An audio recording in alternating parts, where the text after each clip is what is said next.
Welcome, everybody, to our very first episode of Rolling Until Ragnarok's War of Fangs. I'm here with two of our players so far, Alex and Delona. Do y'all want to say hi? Hi. Fantastic. You can see their character cards below. It'll be rotating. Thumbs up. Yeah. And I'm just going to launch right into our setting. The War of Fangs takes place in the Nightlands, kind of a place that is taken over by Dracula, or Vlad, as we'll be calling him for the rest of this time. It is a place where there is always moonlight somehow, even when the sun comes up. It is shaded, dark. There's rain is not just a mere natural occurrence, but part of the land's intrinsic nature itself. There's always some kind of heavy rain, some kind of weird, thick moisture in the air. This is a place that is just a manifestation of melancholy and somberness. And now we are at the end of a very long and very bloody civil war between Vlad's court and who used to be his first in command, Tiberius, who has decided a new way to treat those that they considered food before, and has thus created turmoil and unraveling in this world around them. During that time, it seemed like Tiberius was going to come out on top. He even searched for help. He reached out to another vampire kingdom, the one of Redstone, and pleaded for help. And with that, he received help in an unlikely ally, Stock, one of the older, more ancient dragons, who came to assist. And upon her landing, she found out that she was taken over by Dracula's people, and his, I guess, innate ability to plan for things unforeseen. While he is a terrifying opponent in battle, he has also proven himself to be that even in the planning phases of things and strategic things. Stock, having been taken, is now a battery or a beacon of magic power that is not seen anywhere else, thus allowing Dracula to have a bigger side, a much stronger side, and therefore Tiberius has been helping his people move away from this place and trying to get out.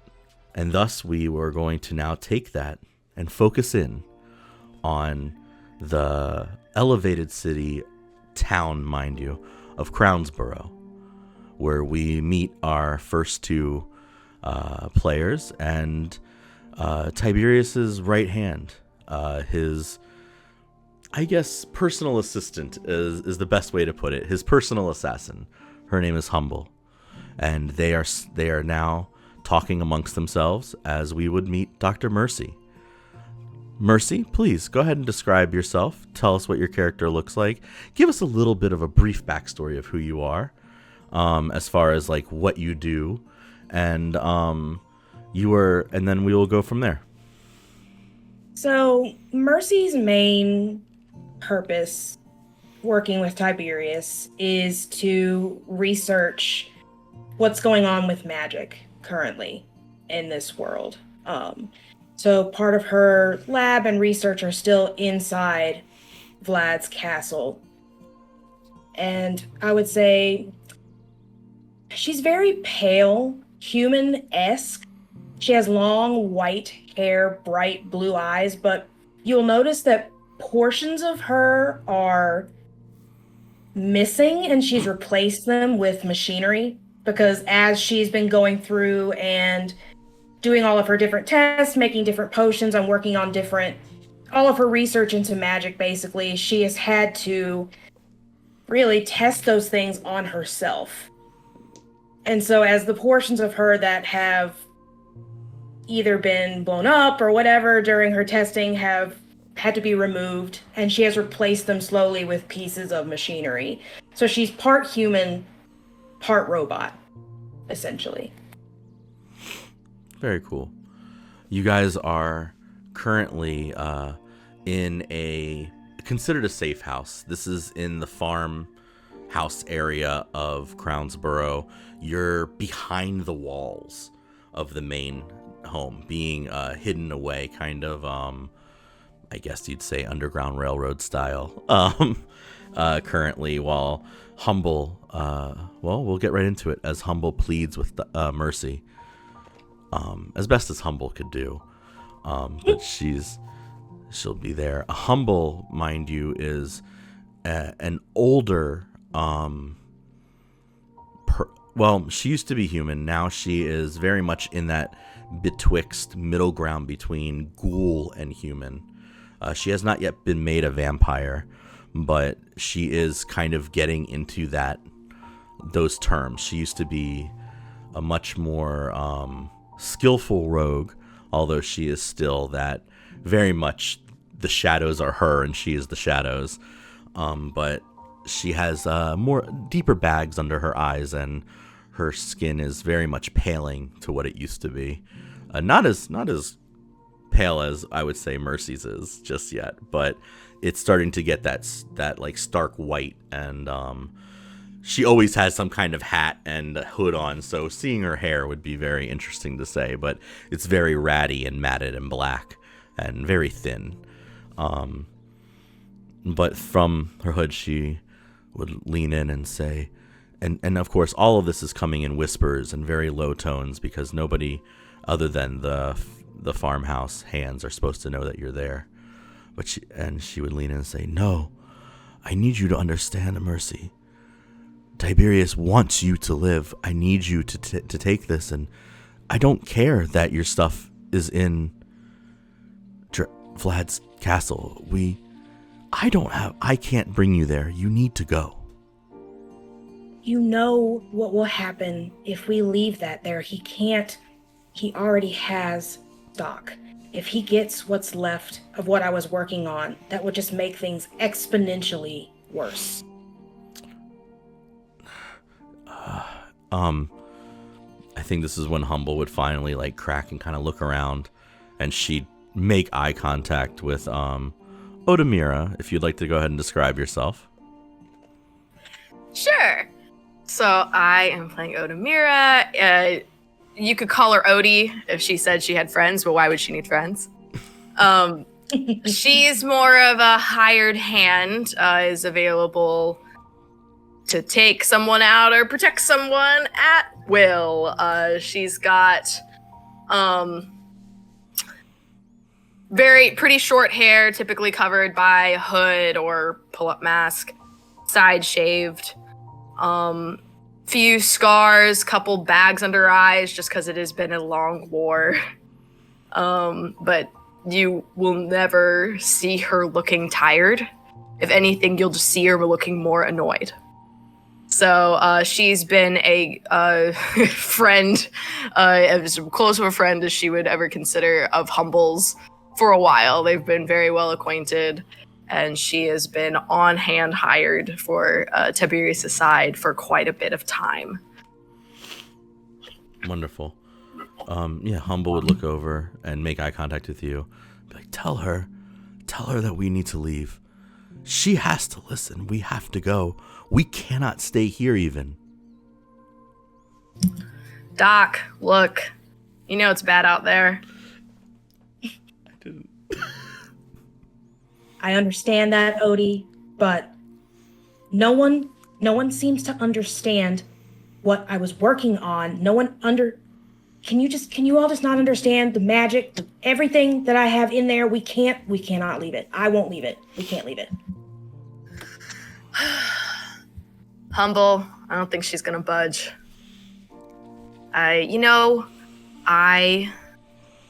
What's one more trip to the castle? You'd see Humble get frazzled visually, which is not a very common place.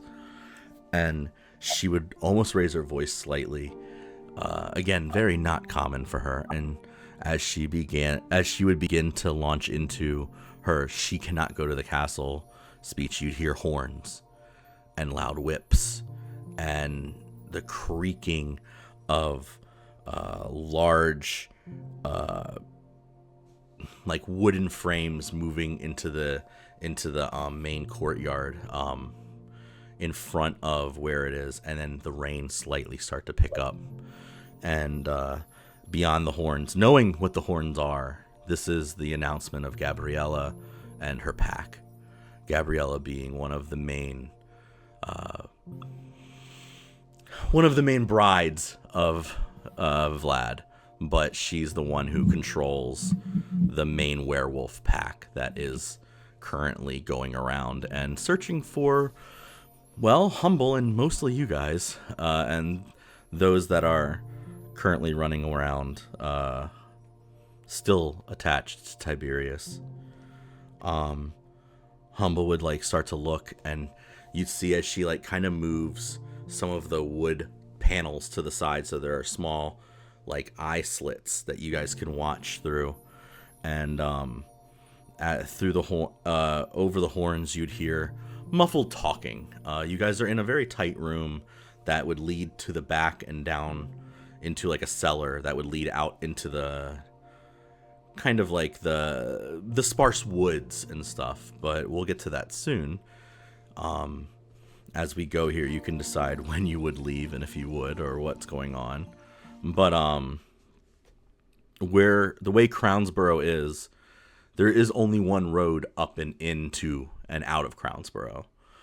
You're on top of a like a Mott and Bailey type of situation. So like normally this would be like the top of like a hill where like the castle would be built. And originally that's probably what Crownsboro was going to end up being, but then a war took place, so nobody ever built walls. We'll put it that way. This is the way it is. But you would hear the light footsteps and the tap on the front door as you hear the and because knowing where you are, you would watch as Jack, who's the main farmhand, the farmer here, would turn and like look and make eye contact with you guys through the little slit. His wife Isabella is there.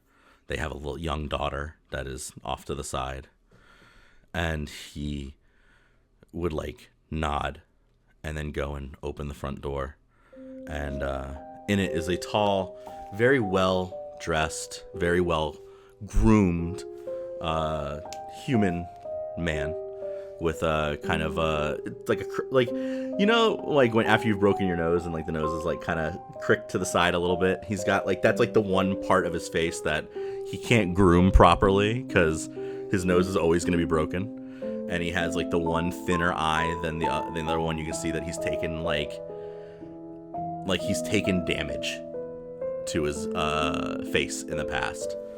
But other than that, he's got his hair kind of like pushed back behind his ears.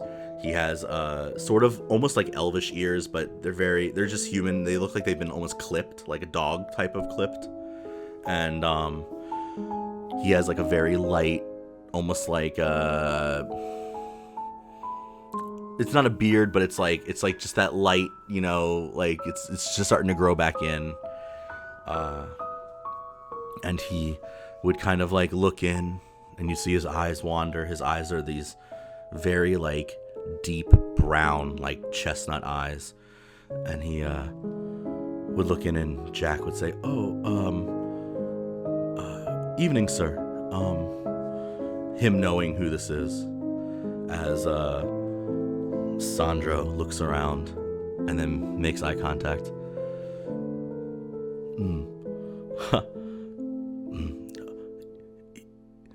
Evening, my very cleanly friends. You know, it's so refreshing seeing such clean, he'd like take in this long smell, home, this house. You know, after living around the undead for so long, seeing how clean you keep it, as he like runs his like finger along the wall and like pushes his way into the house.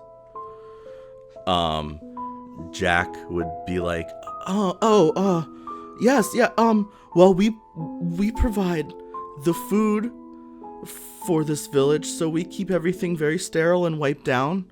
Sometimes we have to work in here. And he glances at his daughter as Jack walks past and like steps over her and keeps going. And he, I could get you something fresh if, and he's cut off. Shh. No. Don't put yourself out for me. We are all mortals living in a world full of monsters together, right? As he kind of gets closer and his fingers walk past where you guys are looking through the slits of the wall. And he kind of drags and stops for a moment. This would be the first moment that if you wanted to start to leave, you could, or you could stay and listen. It's up to you. Yeah. Odie's pulling the dock, not saying anything. I'm like, we're leaving right now. I like my shield. I don't want to have to use it right now. All right. Let me get my vials in my little slots. I'm coming. I Doc, need you to. No, they're fine. I need you to roll sleight of hand, and then stealth if you're gonna start grabbing stuff to leave in this place. Okay. So I would need the doc to roll sleight of hand, and Odie, we can use your stealth. Okay. First roll. 19 for sleight of hand. Very nice. Oh, give me a break. 6. Hmm. It was almost an 18. Okay. Well, what's humble? What's humble stealth for fun? Something crazy. Oh, I should have used. I'm using physical dice. Fuck that. That's cool. That was much better. Yeah, Humbles was a 27. But anyway, so Humble starts walking backwards into like the cavern like that leads down into into the crevice that leads down away from the house, and she's just doing this, being very quiet, covers her mouth. Because I can see him through the walls, right? Yeah. I'm gonna use my stone rune on him, so he needs to make a wisdom saving throw. Because as long as I'm within 30 feet of him. He has to make a wisdom saving throw? Yes. I can use my reaction to force a creature to make a wisdom saving throw. It's a flat 19. Damn it. Okay.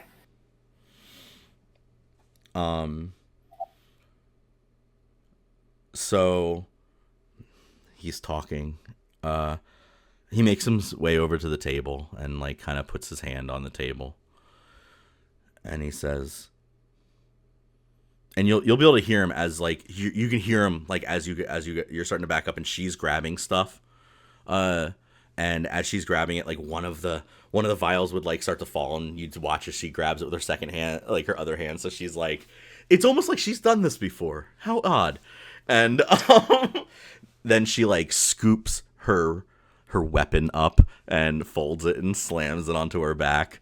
But you'd still hear him say, as you know, our Queen of the Night has declared it, illegal to house evaders of Vlad's will. But between us, I find it so unfair. I mean, after all, Vlad's will, it waxes and wanes like the moon.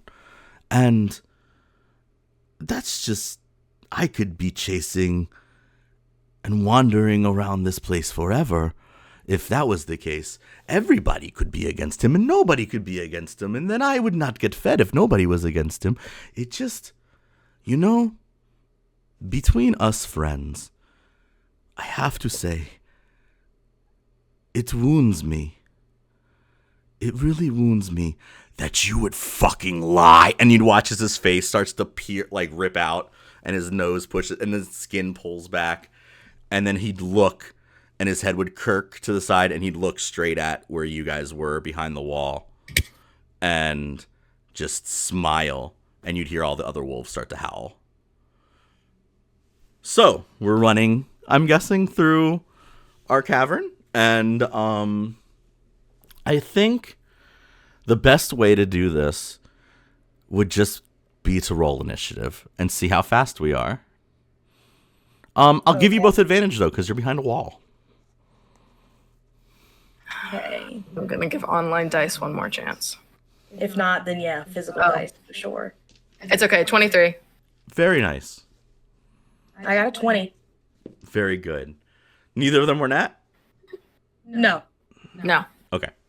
So you guys take off through this winding, like, it's almost like this mucky corridor that leads out behind where, like, some of the pigs and some of the animals are kept, and you can kind of hear, like, some of the horses start to unrest because in the barn, as you guys push out from behind this hay bale, and you can hear, like, the horses kind of, like, making, and you can hear padding on the other side of the large barn house as the wolves start to talk and the howling comes, and you know that now these are werewolves starting to, like, twist into shape and change.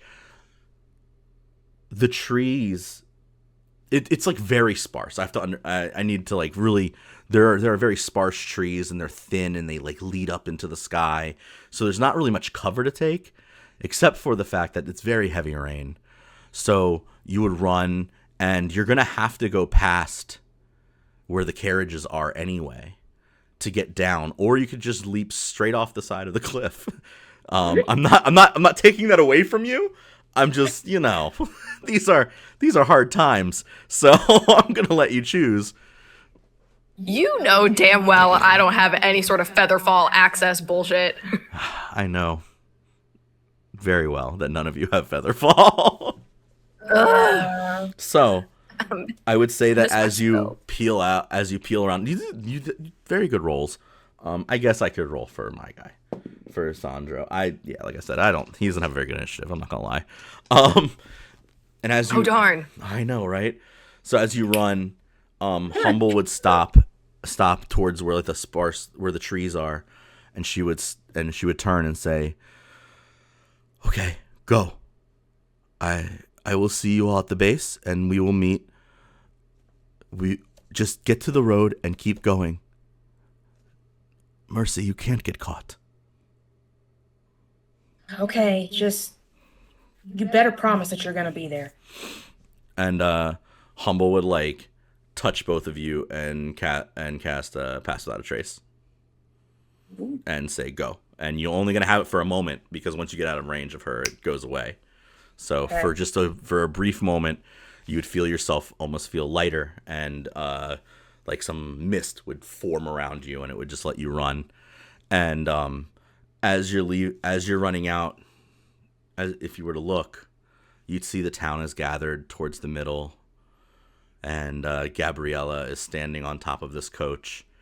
And she is, like, talking to everybody about how we're not going to be evading Vlad's will anymore, and in fact he's here to say a couple words, as the coach doors would open, and Vlad would start to step out of it, and she would look and see the mist go, and she would hold the sight as you two run, knowing that she can see you, but Vlad is still, since her husband is here, she's not going to make any move to chase you. But she would look over as the wolves start to pour towards you. And Vlad, standing up, will come out and start to greet his people, as some of them clap and the other ones kind of clap because they have to. Tension in the air, as it were, as you guys get down towards the base of the roadway. As you turn to make your way, like, down around the side to get to the main, like, open area of, like, where the Nightlands are, there are dotted sparse forests to the landscape. Their trees are, like, tall and slender, and they reach out with these skeletal branches that almost seem to, like, pull and pierce through the moonlight. The forest, like, the floor is like a maze of tangles and brambles that have grown because there's always, like, that weird, like, moisture in the air, so they can feed, Like, it's almost like, it's very much like even the forests here are leeches. Like, all the plant life is just wild, entangled curls that seem like they are taking from the world around them. But for you, the good part about this is this place is very, very truly defined by the shadows. The shadows possess this, like, their own life. It's almost like their depth and the intensity go beyond what natural is. So as you move from shadow to shadow, it almost feels like safety. This is something that you all have been doing your whole lives. This is where you've been living. So to the outside world, it would feel unnatural, feel unsettling, but to you guys, it feels like home. And as you're making it, you can still hear howls in the distance. You seem like you're getting a little bit further away, and you would eventually come to this fork where you kind of have to start making your first decision. You can either go up into these more heavier woods towards Vanma, or you could go towards Braille through what is nicely called the Killing Fields. This is a very open area, but you do know that wolves are coming. They are much closer to you than you'd like them to be. And you will have to figure something out. You don't have time to think. You know Vanma has already been taken.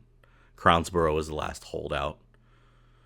But you also know that the Killing Fields is where nobody has any quarantine over anything. Nobody has no control over the beasts there. And isn't the Killing Field to Bale, isn't that towards the castle? Yeah. So Well, the idea, I figured the idea was probably to go towards the castle. Unless you all wanted to go south towards the mountains. I'm not going to stop you from that either. I think Odie would look at at Mercy and go, "Hey Doc, you know Vlad's not in his castle now, right?" I was about to say the exact same thing. My plan worked out so perfectly. I always learn just to trust it, even though there is somewhat intelligence in my madness somewhere. So, the Killing Fields has a very nice ring to it. I love it. Let's head forward. Yes. Like a walk in the park. It'll be great. We needed more excitement. Great. Yeah, obviously. That was just a little touch. Whet my appetite. Awesome. You guys push past some of the curled tendrils that are the sparse little forests, and push into this open field of tall dead grass that, as it moves and like shakes with the wind, it makes these like little tiny it's like little whips as they would hit your leg as you go. I don't know if anybody ever played in the woods during the rain and stuff, but I feel like with Odie's kind of whip, she would start trying to clear a path and go first. Okay. Because it's just always like on her arm. Yep. Like going through and to clear a path, because that's something that she's been doing for forever. Oh Very yeah, cool. Definitely. As she's outfitted with weapons. Yeah. The sky itself kind of opens up and just torrential downpour comes as you guys start moving into this very clear, like this, there's nothing above you at this point other than rain. It completely like douses the senses. You can't even see where the moon would be through it as you guys are pushing in. Who wants to roll the first D20 for me? I would imagine as we're walking through the torrential rain, Dr. Mercy would be like, "Oh, well, hold on 1 minute. I can't let my beautiful table get destroyed." So she would be trying to wrap it to keep all of her precious, like beakers and, everything completely covered up so it doesn't get damaged by the rain. Whatever you gotta do, Doc, just keep moving. Oh, I can walk and do this. I've done this many a times. See, I just don't trust my rolls for this ever. 18. Okay. Very cool. You're pushing out, and you can still hear like the in the background as these just echoes, and they roll over the open. Even through the rain, you can hear light howls and like different like shaking and moving. 18's good though. You push forward, and you're making a good way. I would say that you start to see little lights in the distance, almost like beacons to go forward. This is a long thing. It'd be interesting though, like what else could be in this area, because the killing field is very large, very open. Are we going towards the lights or away from them? We're going toward wherever the city is. So wherever. Yeah. Whatever. Can I get, like a perception check or something to Yeah, kind roll of get survival. an idea which way to go? Yeah.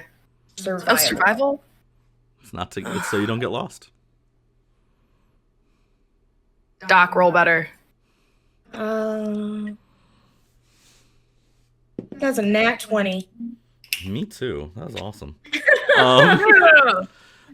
Cool. Good. Yeah. The lights are not coming from the direction of the city, and they are getting Okay. closer. So then we definitely Yeah. need to move in the opposite. So I would Yes. grab Odie's arm and be like, "Oh, it's this way," and kind of steer Kind her. of veer north. You start Yes. pushing your way up north. There are lights coming from the east and werewolves coming from the west as you guys push forward north. Let's roll 2 more initiative checks, shall we? Both of you roll initiative, and we'll take a average. So regular this time, right? Yep. Oh, wonderful. 25. I got So 4. when I roll 19s, I crit. So I know this is initiative, but it should still count. 100% to cover Because up that's my just- 4. This is just how the character's built. There's nothing that I can do about it. I feel you. Okay. I'm gonna get in so much trouble one day. So You would be so trained to guide me to where we're going, because I would go into a spiel of, let me tell you about the newest thing that I've been working on. So what I did was, and you're just used to that, so you would just kind of, Yes. keep me on track. Odie's very good so at that means multitasking. when Odie it would comes go to the first. doctor. What did you get, Doc? 4. You're gonna go last. Okay. See, this seems like we have to fight though, and like Oh, we're yeah. rolling, and that doesn't really match up with what we're doing right now. So let's negotiate. Yeah, I feel like we just keep walking, enjoy the scenery, admire the Okay. trees. So you guys are pushing through the rain, and I will give you a decent reaction to this since we decided you got a nat 20, Odie. As you catch you would hear it is my idea. I guess this kind of goes into being alert a little bit.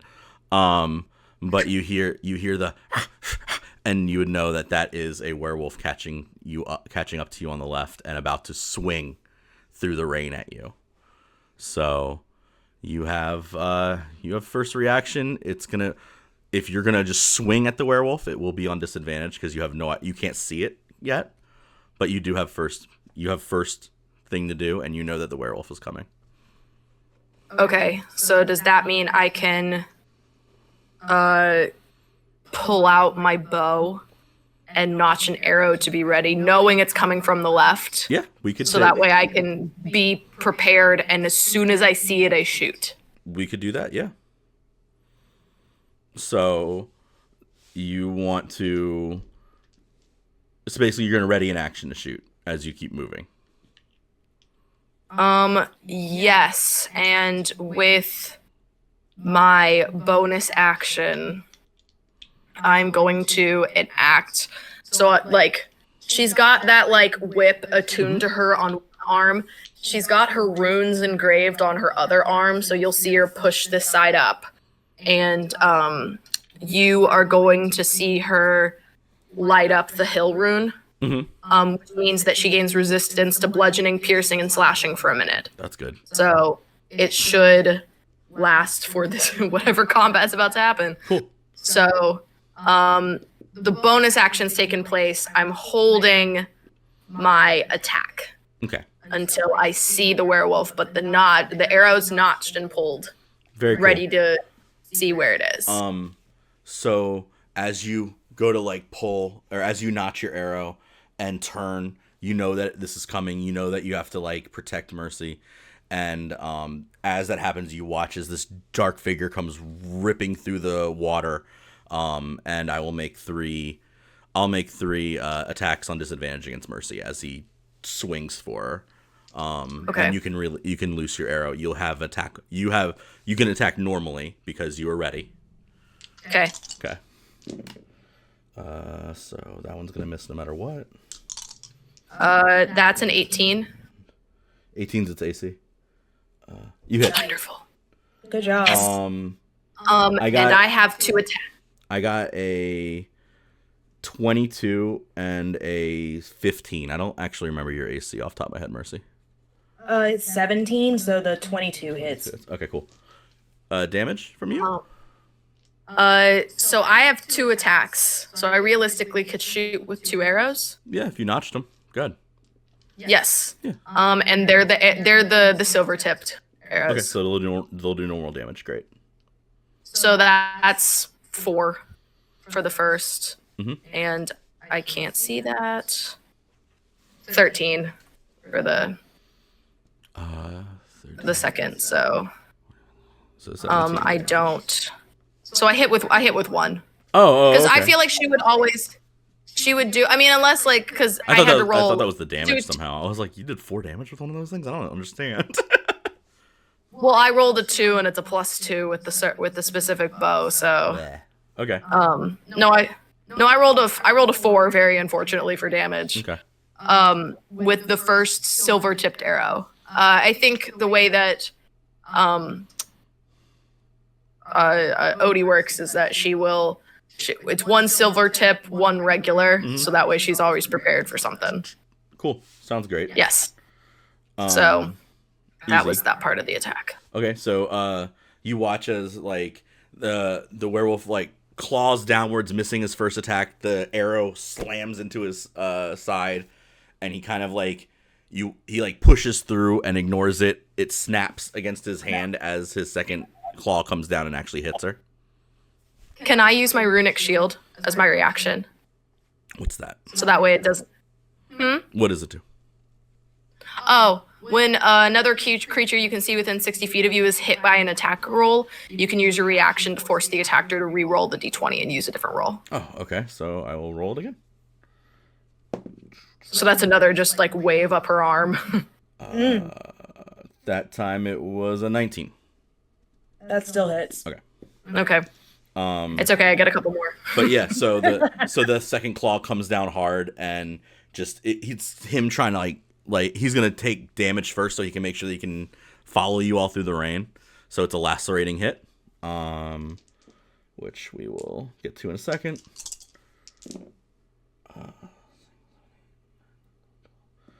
So that is it's 16 slashing damage. And then I need you to make a Constitution save.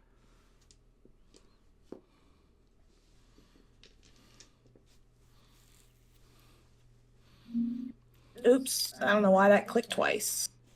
But let's see. What's it doing?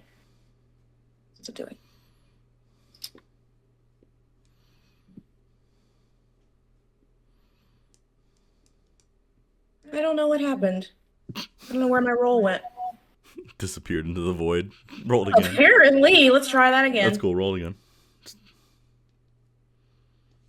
Okay, that's a 9. I saw the 13 come through on the on my on mine, notifications. I can't see what I rolled at all. I have no clue why. 13 then. I don't see the first 2, but I see the Constitution save of a 13 above the one that's a 9. Okay. So there's 2 that just did not come through. Although you won't take further damage every turn, there is blood pouring out of the cut, so it's dripping, and that's the idea of what he's trying to do.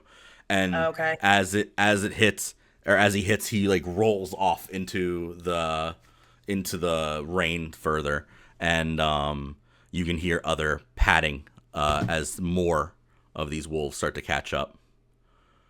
You guys are still running, or are you kind of stopping the fight? What are we doing? Odie is going to quickly I think we should run. Odie's going to grab an extra shirt out of her bag. She's going to grab the rope out of her kit and quickly tie the shirt across Mercy, like as we're running, tying the shirt so it acts as a super big absorbent bandage. It's not going to last very long, but it means that the blood's not going to drip. Cool. Oh, I wanted it to drip a little bit so I could catch some to work on a potion for later, but I guess this is... The shirt's going to be soaked with it, Doc. I promise. You're going to have plenty to work on later. Good. Yeah. You can keep the shirt. I'm not going to want it afterwards, I swear. Keep the shirt is the best good. part. Because last time, but it's fine. Yeah, great. We'll keep running. Thank you, Doc. Let's go. And we're just, it makes, so that way also, like, the rope is tight enough to where it kind of is, like, to cut off the circulation above where the... Can I, if it's not my turn yet, I probably can't, but I have one of my mutagens that gives me an additional 10 feet of movement speed. Can I? It is your turn now. Oh, well, there we go. There we go. You would see Mercy reach into her bag, grab one of her, strangely colored, like potions she has in one of her vials with a cork on top. Mm-hmm. But instead of pulling the cork out and drinking it like normal, she would smash it against a tree and just drink it straight out of the broken end, lick the blood off of her lips, and she would get an increased 10 feet of movement speed. Very cool. It's very normal. Odie's not phased. Odie is, as you're smashing that, is working on bandaging you and goes, okay, Doc, get. And Odie's in the back. So that way she can notch arrows and go. That makes your movement speed 40 regularly? Yes. Okay. Yeah. Odie's at 30. You're at 40. You're both, I'm going to say you're both running, but it's through rain pour, so we're doing that. Sorry, I'm keeping notch speed in my head. Okay. Do you have anything else to do before I do stuff?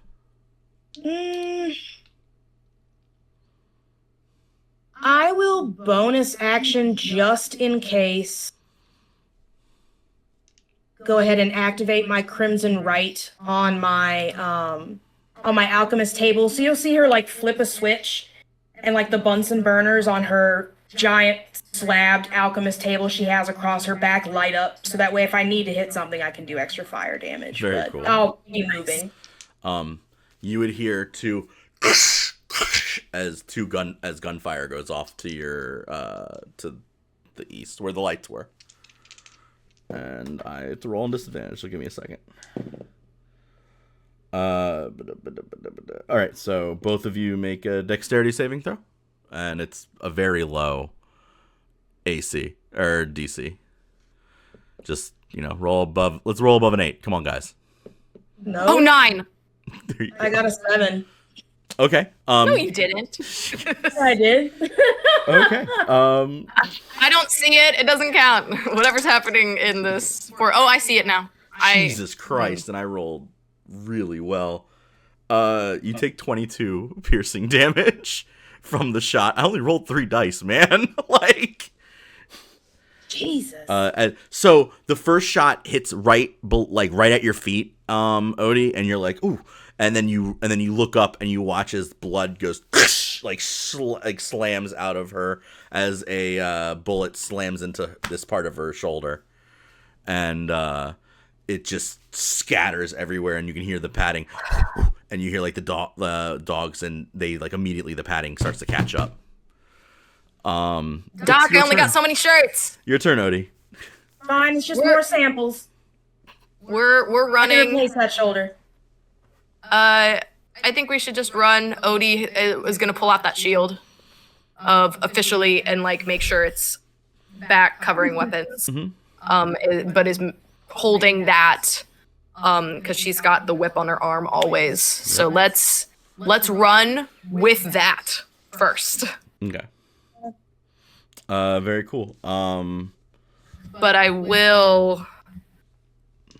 Oh, okay. So I can hold a reaction right now, and then there's so many things to do. Oh, I can also do this while my rune's activated. I'm gonna activate my Giant's Might. I could become large if I wanted to, but in this case I don't. Mm-hmm. But I do have advantage on strength checks and strength saving throws, and at the each of one of my turns, my attack with a weapon can deal an extra 1d6 damage. So, cool. And I'm holding my main action because we're and that lasts a minute. Yeah. So even though I'm running now and using this bonus action, I'll be able to do it later. Yeah, of course. Makes sense. And I'm still resistant to all those things. Hell yeah. You'll hear like a deep voice say, just grab that one and I'll get the dock. And then one of the wolves will like come flying out of the thing to try and grapple you, Odie. So I'll roll, I guess. I'll roll my strength versus your strength or athletics. Your choice. Oh, now that I have advantage, we're gonna do that strength. Very good. Nice. That's saving throw, right? That was right. Man, I've never had a character with higher strength. Yeah. Okay, so Nice. I rolled a dirty 19. Oh, give me a break. It's an 18. Okay. So we both go down into the muck. Some of the mud fly up. You will take. I guess you'll take 1 bludgeoning damage, as I rolled a 2, and I would have to have it for you, I believe. Yes, you do. So yes, you will take 1 bludgeoning damage as you and the wolf fall into this swell of rain and dirt. But you are prone with the wolf, and the other one will be leaping to take its 3 attacks at disadvantage on Mercy.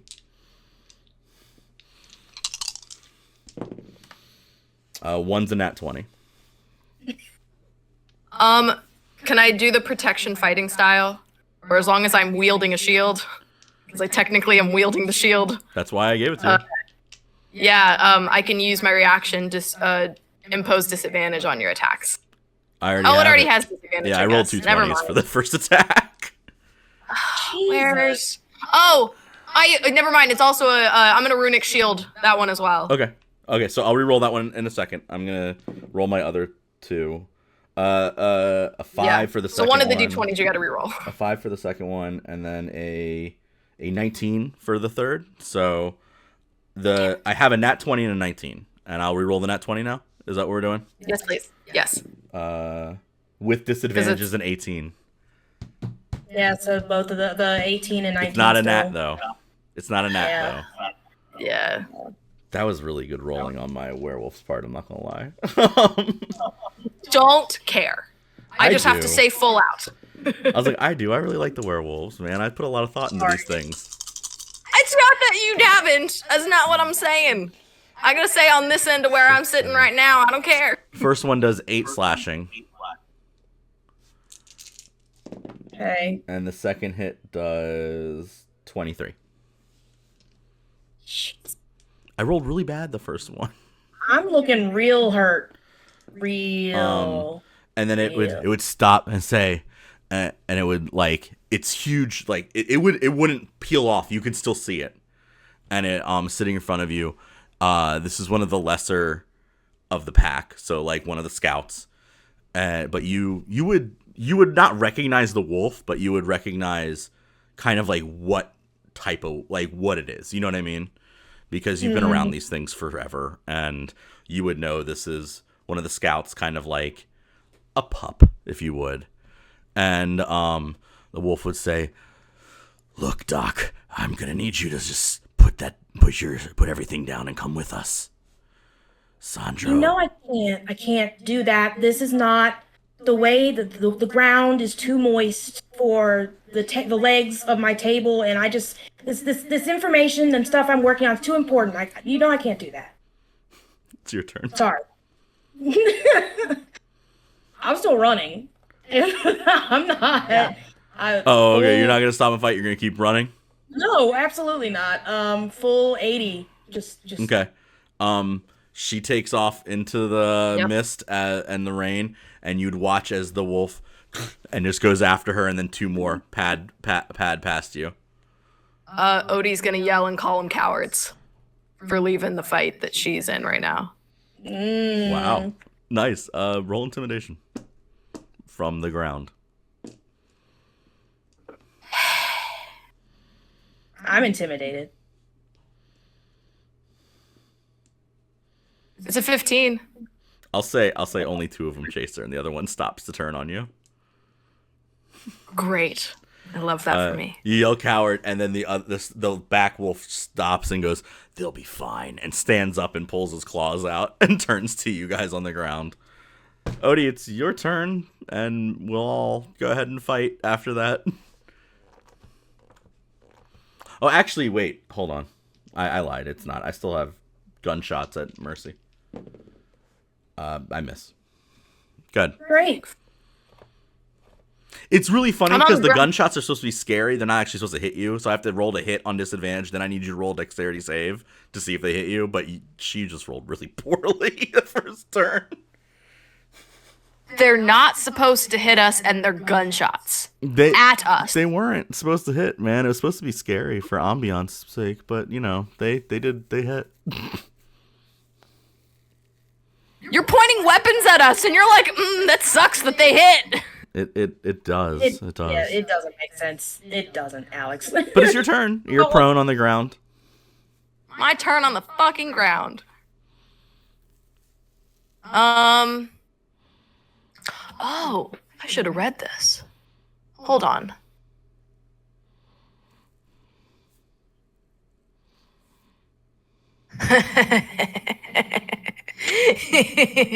As my bonus action, I'm gonna command my shield to cause it to animate. Because that way it'll leap in the air, Yeah. hover in my space. That's really fun. So now I have both hands free. Yep. Great. Look, if something's in a pretty color, sometimes I just look at it. It's cool. I Yeah. understand. Okay, so now the shield's animated against the one wolf. And now I am what is this weapon I chose? So I'm gonna attack from the ground with my Morning Star. Mhm. And just swing twice Okay. to try and get it off of me. Yep. I hate this dice so much. I thought you were using physical Fuck dice. this. Fuck this fucking stupid digital ass bullshit dice. I'm doing It was working fucking. really good for me at first. I love that for you so much. First. It was a 14 and a 9. Okay. This is bullshit. I will attempt to keep restraining you with the one wolf, and then I will have the other one swing on you 3 times. But let's see if I can. Strength for strength. Sure. Hold on. I got a 17. I got an 11. Okay. Other wolf, 3 swings with advantage because you're prone. Yep. Oh, right now my AC's gone up though. 17. Oh no, it adds to that. Never mind. Does the 19 hit you? Yes, Okay, so the 19 will hit. but I still have resistance. Yeah, so I got okay, so 1 definitely doesn't, but 17 and a 19. Yes, because I thought that my shield didn't already add to the AC, but it does. So, 2 hit. Okay, so I'll roll. I'm gonna roll damage for both of them at the same time because that seems fun. I'm not rolling well today, and I'm very pissed off. That just means tomorrow's gonna be amazing, or the next time, or whatever. You know what I mean? Remember? Let's say we're playing tomorrow. No. I know what I'm saying, but I know what I mean. Like, whoa, 3. news to me. Oh, so 13.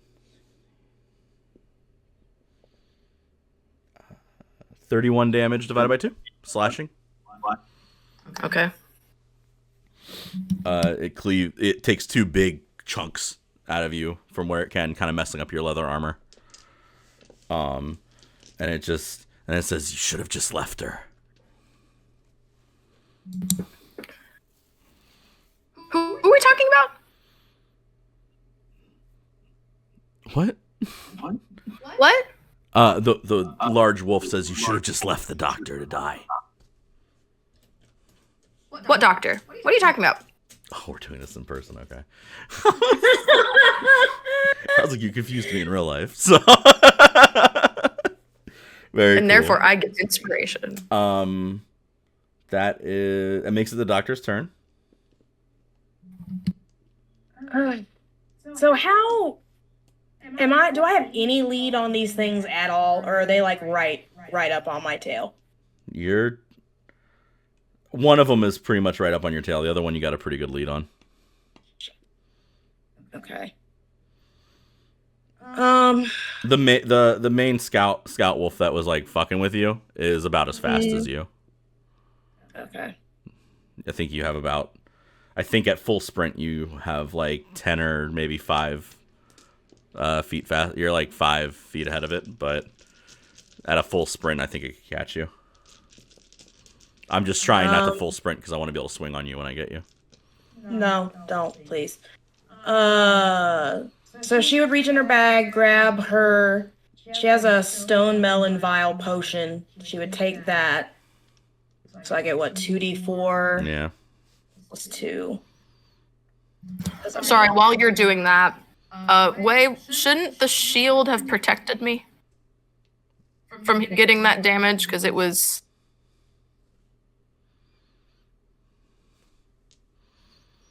It's a shield. Like, it's part of your AC, isn't it? Oh, never mind. I was thinking because it was animated, it did something different. The reason it's animated is because it floats around you, so it doesn't actually have to be held by you. And it also gives you +2 to your AC instead of the normal +1. Okay. Now at least I have a little bit of health back. Jesus. Can I guess, like, I really don't want to fight this thing, because I don't. Can I, like, look around to see if there's, like, any, like, trees I can climb up into to try to, like, get, like, a height advantage to try to get away from this thing? Because, like, I'm not about to... Perception or investigation, your choice.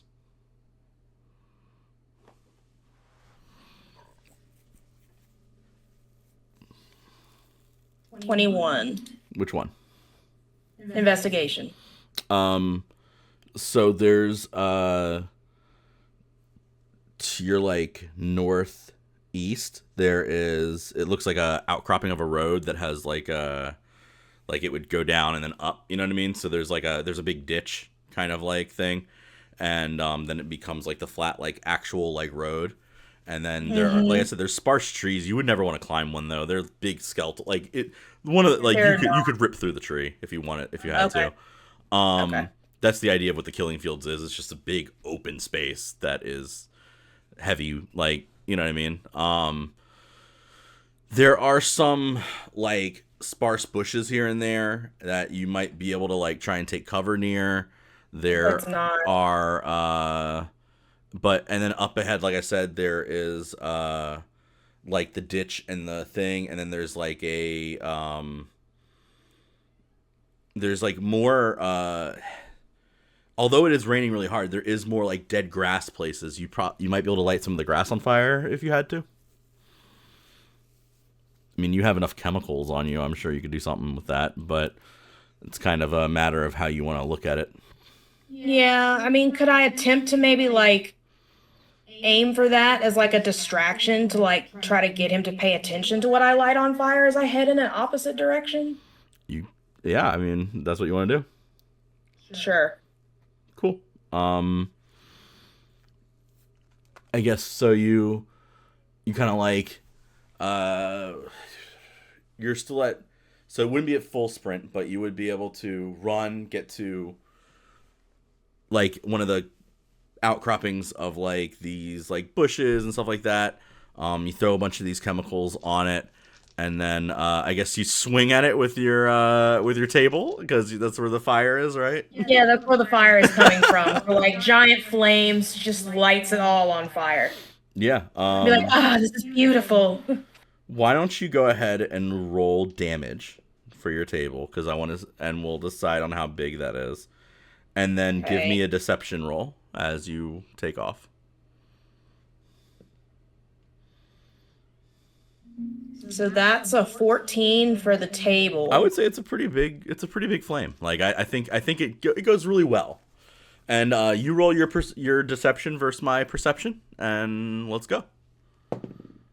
17. I got a 12.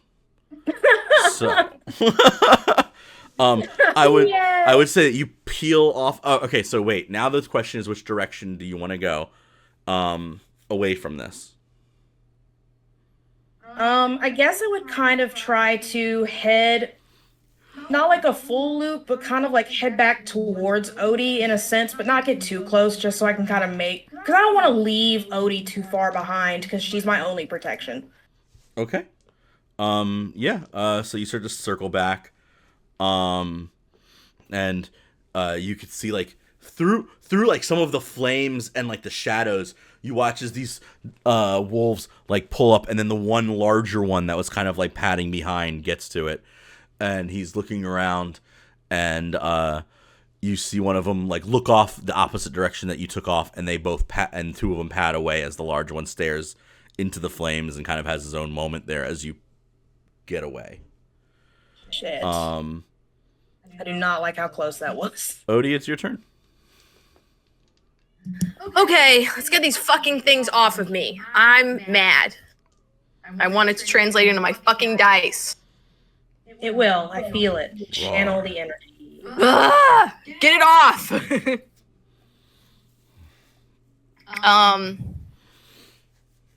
Let's try and swing again. Okay. With, hold on. Nope, not that. Oh. I'll do that in a minute. Alright. Let's swing first. Do better. It will. I feel it. Come on. Okay, that's a 26, and it's a 19, and I crit! Fuck There yes. you go. Okay, so that's one. Do it again. That's a nat 20! Fuck yes! I told you. All I right, told two you. crits. Good grief! Okay, so that's 13 and a 9 for piercing to get the thing off of me. Yep. So you shrug one of them off and pull a gash through his shoulder, and he kind of and like goes to grab and like as he goes to grab the sword, you pull it out and it cuts his hand. So, How much damage do you do with the second strike? 9, so it's Okay. a total of 22. Great, yeah. So easy, yeah. You like push him off, and as you stand up, like I said, you cleave upwards. He goes to grab it. He grabs your sword, and you just pull it out. And he's just looking at his hand. He's looking at his paw, and it's all like ripped up. And he like turns back, and I'll swing at you twice. Why? Why am I gonna swing at you? Yes. Because you attacked me. Okay. Well, is it his turn? Is it still your turn? Yeah, I'm gonna action surge. Oh, keep going. Okay. She's like, no, not yet. Because I'm also gonna swing at the other guy too, because I'm fighting another wolf. Very good. Keep going. Figured I'd just double check. No, go ahead. I'm sorry. I thought you said, and I'm done. That's why I started to do stuff. Oh, no. Very cool. Very go. All right. Good. That's a 20, 30, And then it's 13. So I think I only hit with 1. Yeah, you hit with the first one. Okay. 11 to the other wolf now. Yeah, and you spin around, and after you like pull the paw, you spin around and catch him like right on his jaw, and he looks to the side as like some of the blood patters off of him. One of my, so I'm gonna bonus action second wind. Yep. To get a little HP back. And then I'll hold my reaction until they go to attack me. Cool. So I'll do that. The one that you hit got up with, and he was holding you. He's gonna swing on you with his claws twice and then bite. Okay. So the 2 claws. One's an 18 to hit. And then the bite. Go ahead. No. Go ahead and then the bite was a. Go ahead and say all of it, and then I'm gonna do something. I would hit with the 18. Odie's going to activate her last rune, which is the cloud rune. Mm-hmm. When you are a creature you can see within 30 feet of you is a hit by an attack roll, you can use your reaction to choose a different creature other than the attacker within 30 feet of you to become the new target. Okay. So he's going to attack the other wolf on accident. Yeah, okay, great. So he goes and swings, and you duck, and the wolf was turning back around from getting hit, and he just claws into his friend's chest. Let me do my damage, I guess, to him.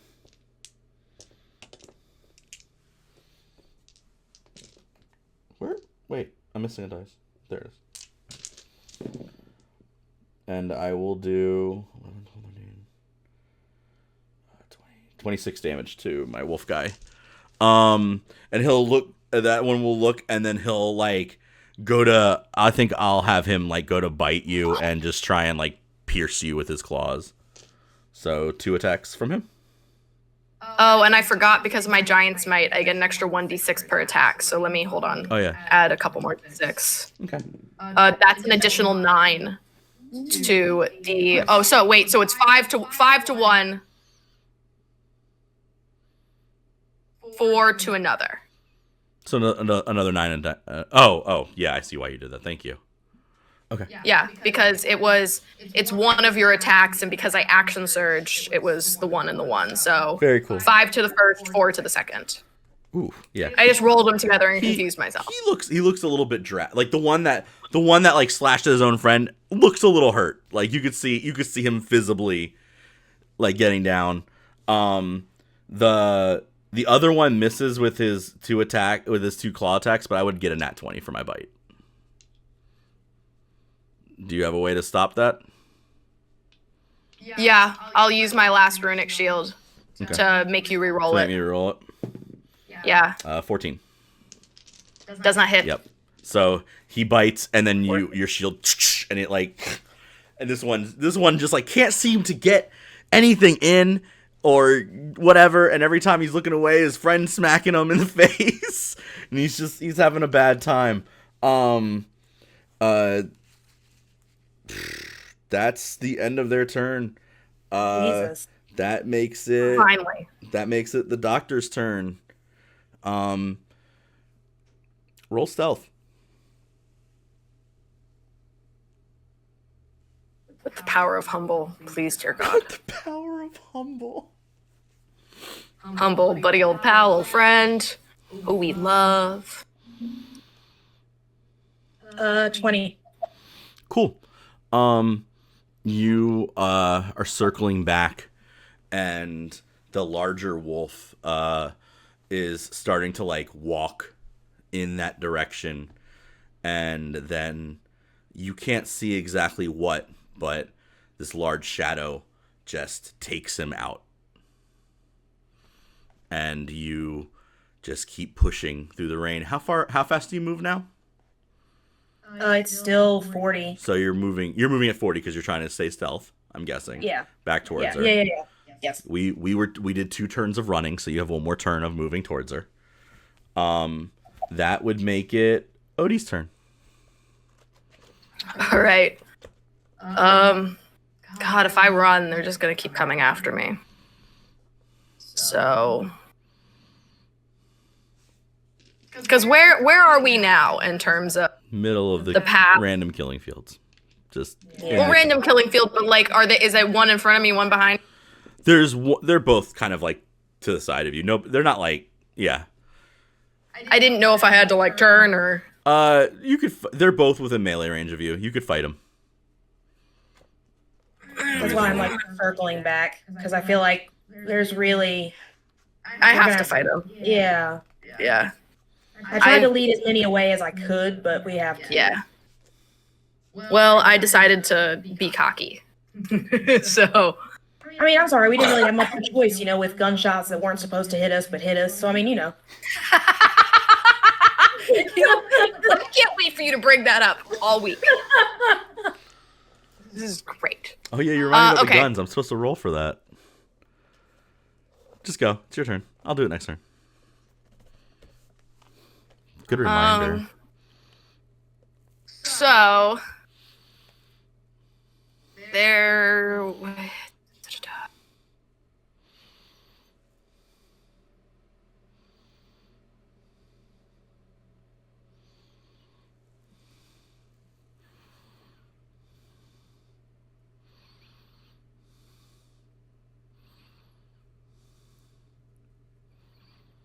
She will. I guess I think because they're still within that melee range, let's just keep swinging instead of pulling out the bow and arrow. I feel like that's just better. Yeah, let's do that. Okay, keep rolling well, please. That's 18. It hits. Okay, that's 1. Their AC is 16. Fuck you. It's a 9. So 1 hits for a total of 6 damage. Okay. And which one is this on? for the one that looks fucked up. Yeah, okay, cool. Let's keep attacking that one, and because I have 2-weapon fighting as a bonus action, I'd like to hit him one more time. Yeah, go for it. Just might as well, because I'm. She's just hitting him with his morning stars over and over again. Yeah. I've just kind of rolled up newspaper. Yeah. Bad dog. Bad. Essentially, I've used up a lot of my cool shit, but I'm also trying to learn what my cool shit does. So it's kind of the purpose of the day, and it's not to nerf the characters. Right. It is to learn how to fight. We are both playing characters that we have never played before. You got it. It's good. It's good. It's gonna be good. It's gonna be great. It's a 14. Oh.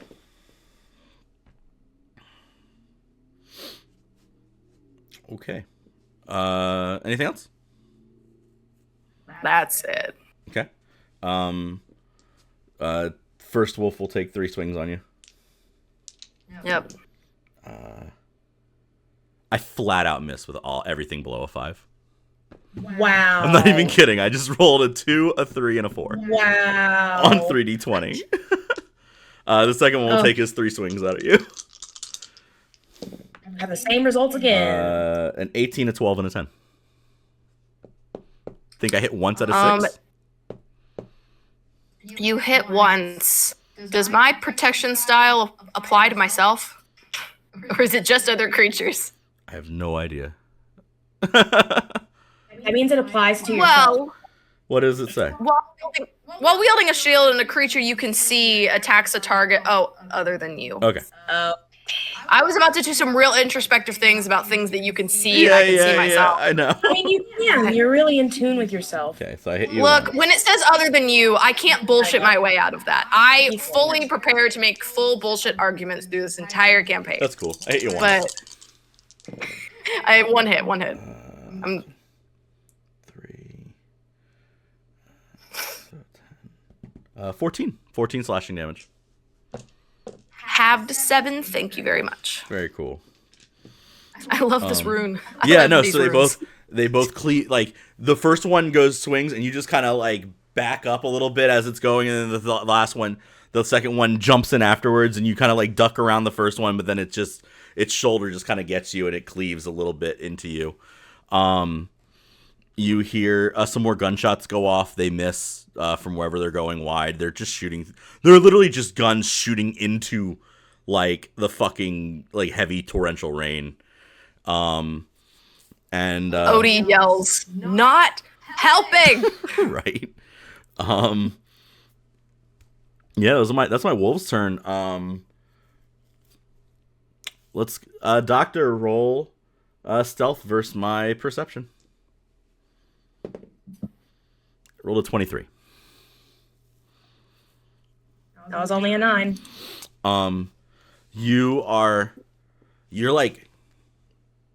You're coming up on where Odie is. You can see her and the two wolves. You see one of them looks really like, one of the wolves honestly looks like it is just holding on to like keeping going. Like its momentum is just the only thing keeping it swinging at this point. It didn't even hit the last time. It just kind of threw its arms up at her. Mm. And you're getting up and like you're kind of like sneaking as best as you can in this open field of like rain, and from your side you would hear, "So you ran pretty far. I have to say I haven't had to full sprint in a long time. Why did you circle back though? You know, Doctor, you were almost away." You would turn to your left and see Sandro, kind of in human form, just like standing with you. Kind of disheveled. His you could tell that like his shirt was kind of ripped as he changed earlier, but now he's just standing. But he's standing, kind of like looking at you. He's holding a it's like a mini, like half, like it's almost like a walking stick, but there's like this little knob at the top that's kind of glowing a little bit. And he says, "Now I think it would be best for all of us just to throw down arms, and maybe you come with me. Yes?" Actually, no, thanks. No, I'm good. I gotta help my comrade out there right quick. We'll table this conversation. Get it? Table. Later. But no, thanks. No. I love this character so much. He'll take a step towards you through the rain so that you can see his full face. His eyes are still wolf eyes as he comes out. And he says, "Now look, Doctor, your friend is not going to be able to withstand an entire pack. She can barely take 2 of my puppies. I think if you throw your arms down, I'll make sure that you both are alive in the same carriage on the way to Vlad's prisons. I'm nothing but reasonable." Yeah, I feel like at this point she really wouldn't have too many other options than just want to go out fighting, I guess. So she would you would see her like take her little silvered cutting tool, like dig into one of her remaining human appendages, blood. She cuts herself to create one of her blood maledict, like I guess potions, I would say it. Mm-hmm. And she curses him with blood of the marked, and that's when she just grabs her table and she's like, "Well, I guess I'll just start swinging." Yeah, swing on Sandro, go. Let's see. 23. Hits. What does your curse of the mark do? And an 18. You do extra damage to him, right? Yeah, so the blood of the marked is the one that gives me the extra additional d6. Yeah, man. Tell me how much damage you do to Sandro. Is your table silvered? I don't know. Did you make it silver? I don't remember. We'll say it is. It's in the description. Just look at it. You didn't put a description. Yes, there is. there's not. Wait, you want me to read it? It says proficiency with a maul allows you to add your proficiency bonus to the attack roll for any attack you make with it. No, okay. So Oh, I have that too. So where the table is, like in your under your attacks, there's like little notes to some of them. Does it say silvered under the little note? Like underneath the actual text where it says alchemist table, it just says melee weapon and customized. Okay, we'll pretend it is right now, but later on I'm gonna check. Because I know the cutting all tool does say silver. Your cutting all tool okay, so the table is not silver. The cutting all tool is great. I knew I gave you something that was silver. Is my point. Okay. Well, either way, we're still going in with the table. That's fine. Go ahead. Did the 18 hit? 18 is his AC. You hit. Okay, great. So let's see. That's 1, 2. Oh, good. Double-digit damage.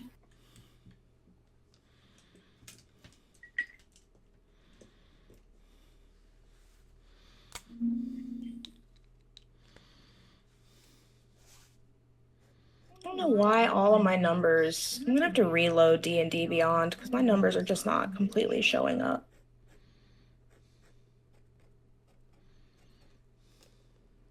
For me, at least. Mm-hmm.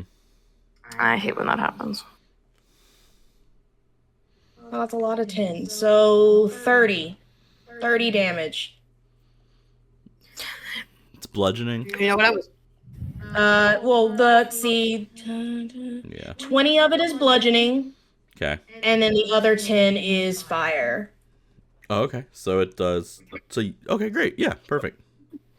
So yeah, 20 bludgeoning and 10 fire. Okay.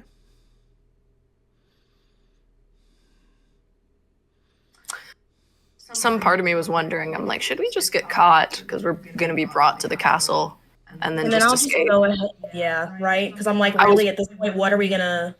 I know, that's what I'm kind of wondering, because if we... Is there anything else you can do here?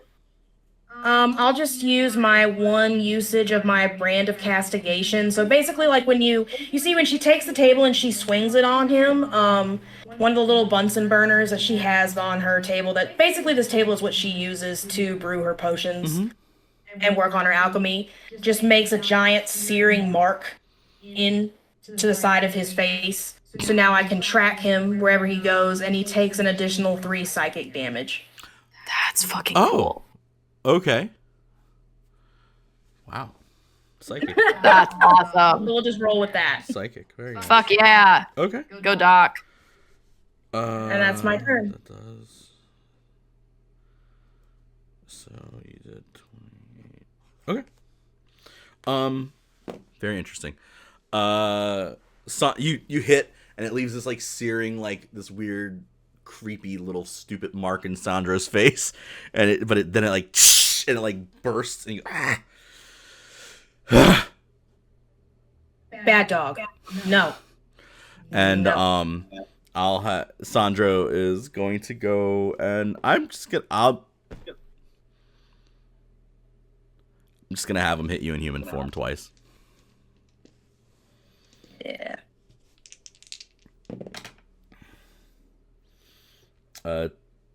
I'm pretty sure I hit with both. Yeah, I have a 17, so. Yeah. So the stick that he has stops like there's no light on it. It just goes into a regular metal pole, and he just swings twice on you with it. Once trying to hit you in the face, and then once trying to hit you onto the ground. Let's see. I need 2 more of these. So 16, 23 bludgeoning. Yeah, I'm down. As you get hit twice, and like I said, he hits you onto the ground, and then he like tries to like catch you, and kind of goes over here, and you see like another one of the larger wolves come up, and he like slings her to Odie. It's your turn. Don't worry, Odie. All these body parts are replaceable. I'll be fine. I think Sandro would look over and say, "Are you done?" To me? To me? Yeah, Can I to Odie. Are you done? I can see? You all were right there with it. You would have. Oh, I didn't know She that. I was, circled like, back there, to you. there. Oh, man. And I was out of all sorts of reactions, so it's not like I could do anything. Like you would just catch it at the end as the larger wolf pads over. Is the point. So I'm gonna say this. I'll allow you to like say you're done, but if you want to take one more swing on that wolf that looks really fucked up, I think I just Yes. for fun like, for fun's sake, I think it would be very funny to watch you knock him out. So I'm just saying. be like, one moment, please. Yeah, there we go. Let's swing on him. Please, fucking. Their AC is so high for being pups. Come on. 18. It hits. 18 hits. That's a fucking 12. He's got like 4 health on him. So I'm just You saying. can do at least 4 damage. I Oh, know. good. And then my bonus action, because I'm done with this, I rolled a 13. So I'm done with this fucking 10 Yeah. damage. And then with my bonus action to hit the other one is a 7. Oh, are you hitting both of them? Yes, Oh, they're okay. in front of me. Yeah. So the one that would take the 10 damage, even after halved, it would go down, and it would just slump over, and kind of stay a wolf, but it would like twitch a little bit, like kind of like a dog in its sleep, and kind of like sink into the muck a little bit, and then you turn, and you smack the other one, and the other one just kind of like backs away because Sandro said, "Are you done?" I think She'll whistle, and the shield goes back to where on her back and goes, well, I am supposed to go where the dot goes, so you did. all right, let's do this. You did a fine job. Good for you. Come. I think we are done. Go tie this one up and take whatever this stuff is from her. I don't think that's necessary. Large. Do you like having your things taken? No, thank you. I will go Oh, gag with her my too. hands up like this. Yes, gag her too. Nah, just talk. And then I think you'd see the other 2 wolves, and then 3 humans. 3 humans with rifles would come walking out of into the scene as well, and Sandra would look over and go, "You know, you all did a fine job. I believe. I think you hit one of them. I don't know, but." And he would start, like, he'd pull out some gold pieces and pay them. And they would look around and, like, wave and walk off back towards Vanma, which is the town to the north. Cowards. You're tied, bound, and gagged. I think they would take your, the pieces of your armor that they can, but not too much. Your shield is an animated shield, so it's actually able to be hidden. Which is because it looks like a ruin on you, and I can't take tattoos from you. So Yes, so those are on me, and then the whip is attuned to me, so it can't the be whip removed is from me inside of either, your so. arm, so I can't take that from you either. But the physical weapons and everything could take. I take your maul from you. Yep. He throws the table in with you guys, so you get to keep your table. They're not really looking at the dock as like a thing to worry about what she's got on her, and none of them really want to take anything from her that looks liquid, because all of them are like, I don't want to touch whatever the fuck this shit is, because she looks already kind of like some kind of weird zombie. So they're like, we're not touching. We're all living creatures is the way the wolves would like look at it. We're not touching anything here that could take away from that. But you all get thrown into like this carriage that has an open top and open, like it's barred, so you're in like, and it's just raining on you. It's wet. It's pretty disgusting. You watch as Sandro kind of looks around, and he is like pulling, like trying to pull pieces of his clothing back together, and in his fur is caught pieces of the little girl's tattered clothes from the house, and just like he's like trying to dust himself off, and he's talking and goes, okay, well, I need to go back to there. We caught them, though. You all did a fine job. Very good job. Good boy, good boy. And he, like, pats one of them on the head and goes, take them to Brel, and I will meet you all there before we tell Vlad that we've caught somebody. It's always good to know exactly what we can take from them first. You overhear this, and Sandro leaves back towards whatever, and you guys start to get carted away, and now we're joined by the other three in our story. Rashek had, after a long walk and a little bit of thought, Rashek, you and Onyx talked about what you should do. Rashek, you know that you want to go get stock back, but you also kind of don't want Chris and Hish to know she's gone. So this is kind of a mission that you have to do, not on the down low, but at the same time, you don't really want everybody to announce that stock has been captured. And also, I think that at this point, you're a little bit tired of Vlad in general. And so to incorporate all this, you went and Onyx with you, and you guys made the trek with your ally, Master Draven here, to Vlad's lands. You secretly rowed yourself ashore and are making your way north. It's wet. It's a long haul. You've been moving unnaturally fast for days now. You're tired. And up ahead on the roadway, you see a small caravan of humans and lights, and you notice that you would very easily be able to see that this is a caravan of hostages or prisoners being drug up inwards towards the sparse woods that you've actually lead to Bale. You've been to Bale before, and it's not really a place that you want to go back, Rashek. But the three of you, what are we doing here? Seeing this caravan, I'm gonna just immediately use my eyes of the dark to see if there are any fiend or undead within 60 feet of the area, just to make sure we're not walking into something. While you are doing that, Rashek, please describe your character. So Rashek is a tall, dark, almost violet-skinned elf with long white hair. He is the protector of the Queens of Redstone, and he stands about 6 feet tall. He's got on very intricate scale adamantine armor, and he has a singular one-handed shield and a silvered longsword that he keeps at his waist.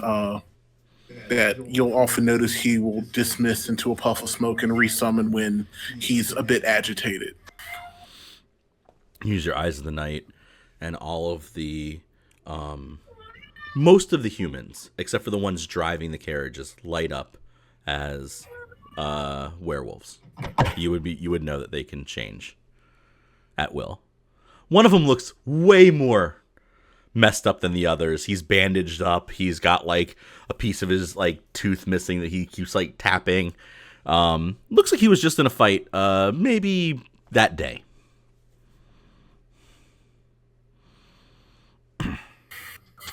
Okay. Draven, be on your toes. Let's check this out and see what's going on here. Great. Excellent. So we are saving them, and Draven would cast Long Strider on himself. Very good. Draven, would you like to describe yourself, please? Draven is about still somewhere around that 6 foot tall as well. He's got broad shoulders and like super like silvery like flowing type of hair, and he like his eyes and stuff are kind of like white, and he's got like this extremely bright ass armor, right? With like huge gauntlets. And Draven is a prince. He is I don't know, how much should I just Go ahead. Okay. I almost did it by accident, so you might as well. Oh, okay. Draven is a dragonborn prince. He is the firstborn son of the great King Croxus and Lady Saphira. Yep. And he has been asked on behalf of his father to assist his friend, or the friend of the family, Rashek. Yep.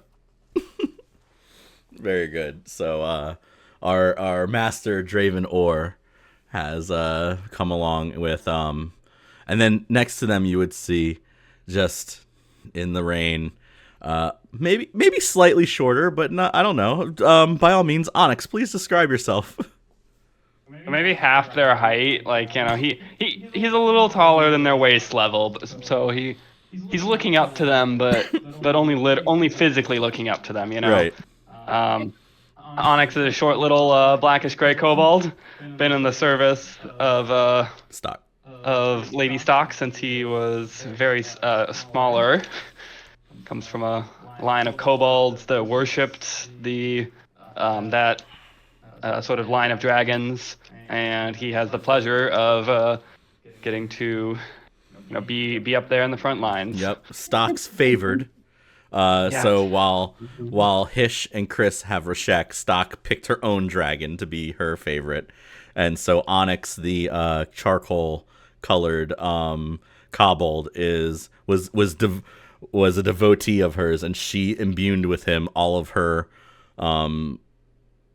like the way that like Rashek is a like his patron is Hish, I believe, and no, is it the opposite? Yes. Yeah. Patron is Hish. Right. Yes. And so he's a kobold, but he gets all of his dragon powers from Stock's bewitchment, or whatever you would call it at that point. But yes, the carriage is kind of coming along this like side road. It's gonna make this like wind and turn up into the forest. It'll get closest to you as it makes the turn. But by all means, like I said, there are 4 wolves and 2 humans. That's what you were able to see with your eyes. Your special eyes. Sorry, couldn't help it. My brand. My brand. Everybody thought that at the same moment, and that was beautiful. I just want to say. Go ahead. Onyx will turn to the other two and say, wait, what? We need to be heading to the castle. We need to go defeat Vlad. We need to save Lady Stock. We can't be wasting our time with whatever this is. And we shall, little Onyx. But first, it is important to save everyone that we pass. And I feel like Draven would look at the weakened one and immediately go to attack him. Nice. Okay. Draven, you can swing on him, but everybody else roll initiative. And I'll roll initiative for my guys. I need both Alex and Dr. Mercy roll initiative. And Mercy, on a 15 plus, you'll wake up, and we'll just keep having you roll initiative at the bottom of the order until you get it. Okay. All right, so I'm gonna use Booming Blade on this attack, and I got a 16 to hit. Okay. Hold on. You have advantage because the wolf doesn't know you're there. Oh. Okay, so I should. You should do that again. Okay. 8. Okay. And I got a 16 again. Wolves and humans. Wow, man, my humans rolled really poorly. Okay. Calm down. The armor, it's intimidating. Humans got a 4. My wolves got an 18. I got a 5. Oh, good. Guys, you're not gonna believe this, but I actually rolled a 21 for initiative. All right, so you get to wake up. What did Draven get? I got a 19 for initiative. Cool. And then I still rolled a 16 to hit. You missed. And then Rashek got a 13 to initiative.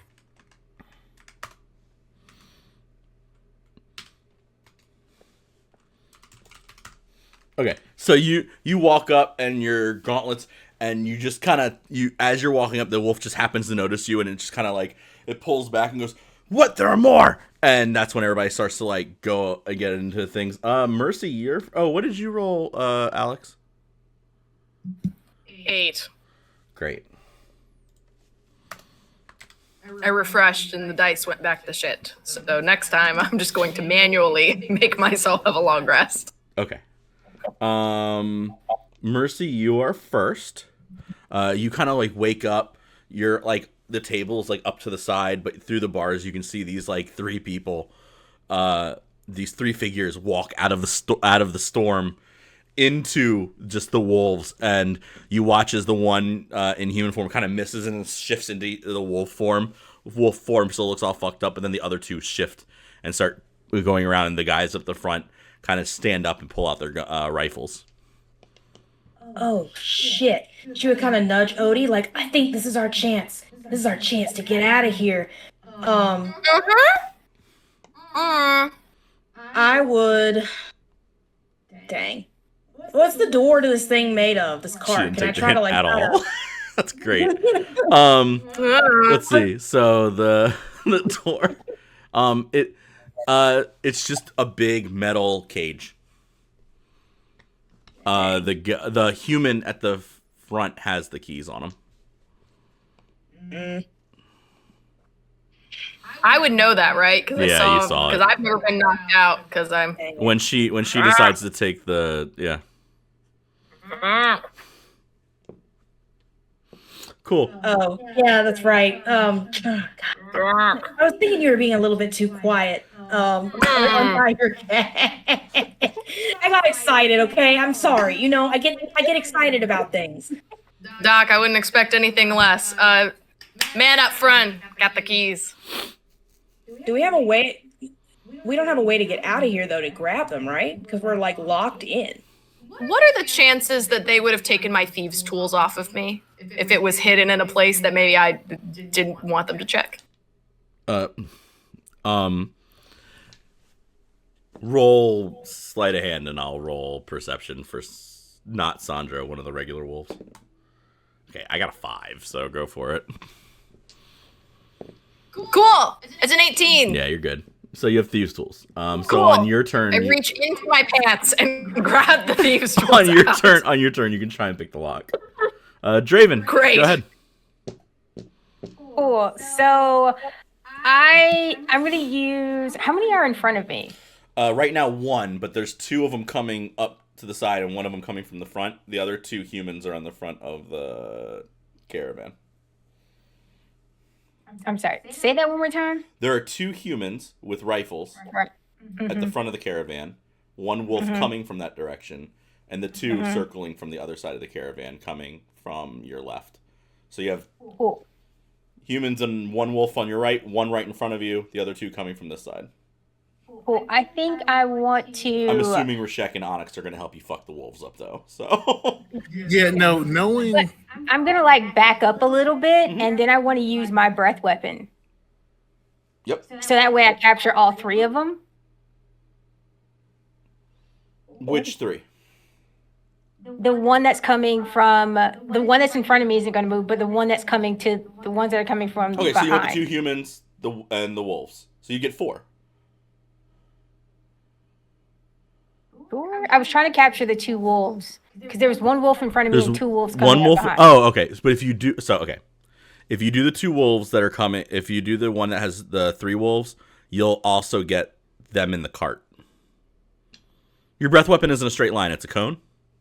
Yes. So you would get the guys you'd get the 2 the prisoners in the cart as well.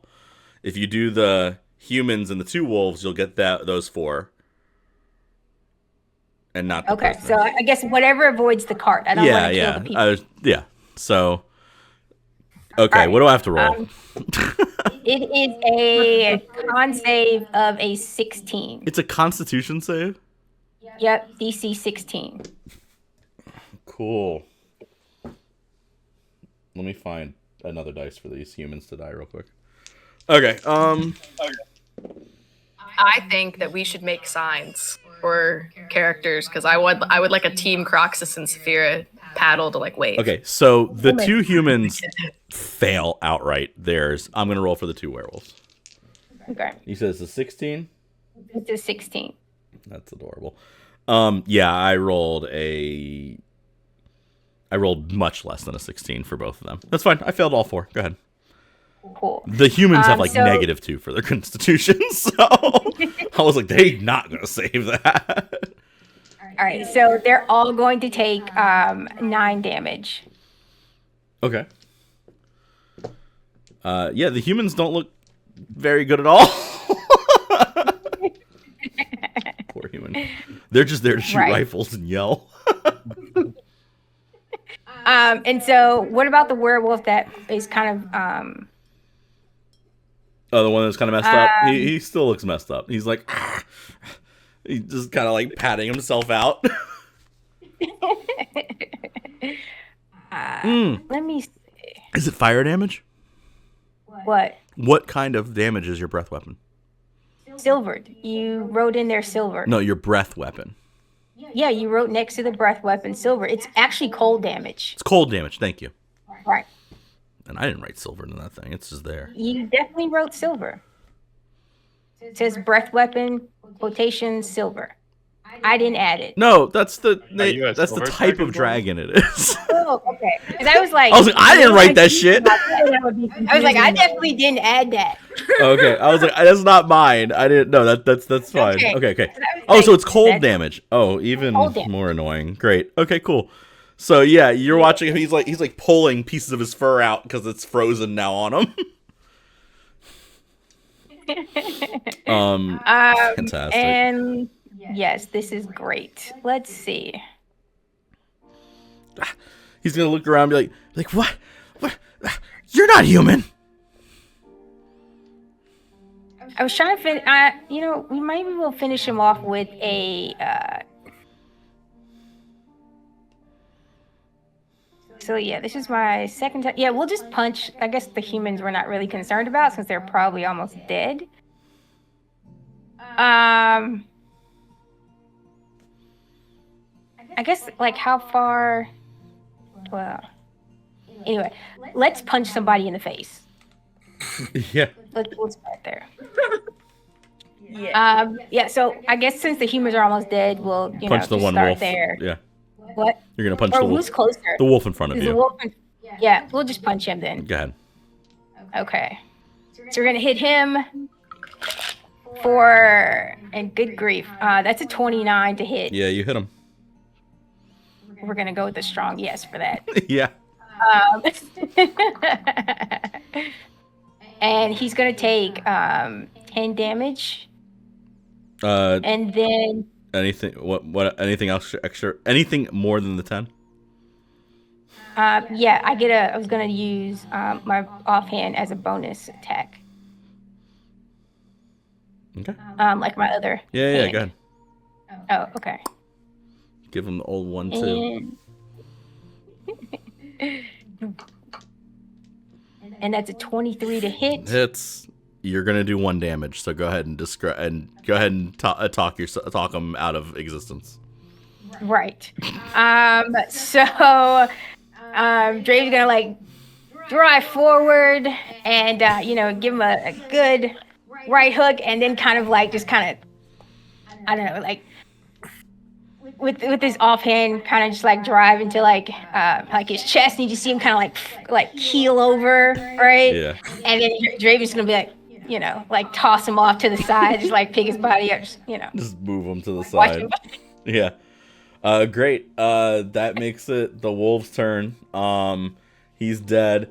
The other one's gonna come. The other one, like running up, is gonna like run and just leap at you, and swing on you 3 times. Sure.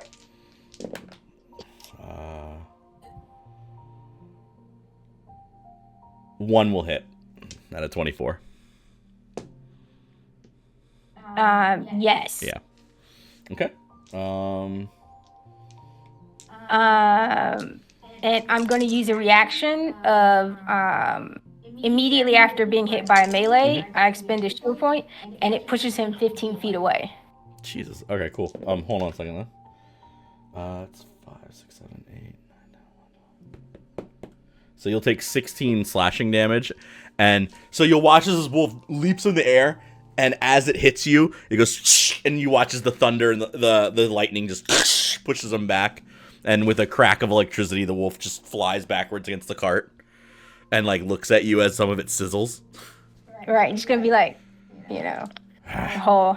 The other two wolves are padding around. It takes them a turn to get there, but the one will look over and see Rashek and Onyx, and he'll turn and go, "There's so many of them," and he'll look at the little one and go, "Run!" And you'll see the little one start to pad off to go alert others. So he's about 20 feet away, and that would make it Rashek's turn. Okay, seeing him sprint and knowing that having full faith in Draven to take care of what's in front of him, I'm going to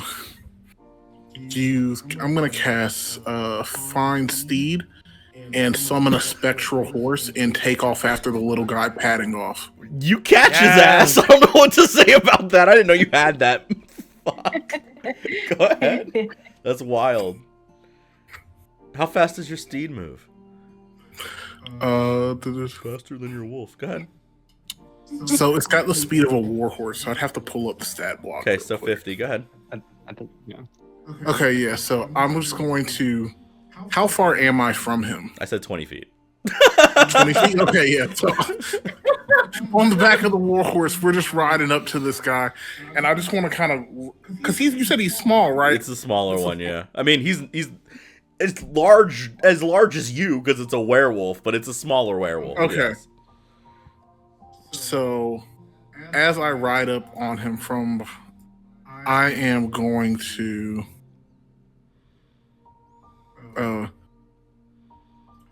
summon my sword into my spare hand so I don't have to draw it, and then swing at him and use... Seeing the cat leap into the frame was so funny. You're like, I summoned my sword, cat. Yes, this is my sword. This is my sword, Anna. That's the cat from Captain Marvel. You can't convince me otherwise. Yeah. Yeah, it is. Especially if you bring out the wet that's food. And then... This isn't the first time Rashek pulled out a horse though. Before he's had to catch like Chris as she's like running down the road, like threatening Definitely. to leave the asshole. Like Definitely. All right, so he's going to take 7 slashing damage, and then my sword's going to pulse and a divine spark's going to go off. Okay.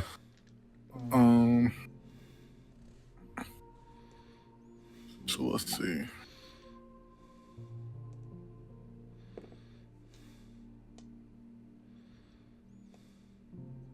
And so that'll be another 9 damage to him. Cool. I get 2. That's the first swing. It's the little one, so my reaction... You didn't miss, so go ahead. If you miss an attack, I have a reaction. Okay, so that second swing is an 11. Cool. I will repost. Okay. I miss you. Go ahead. We both just miss each other.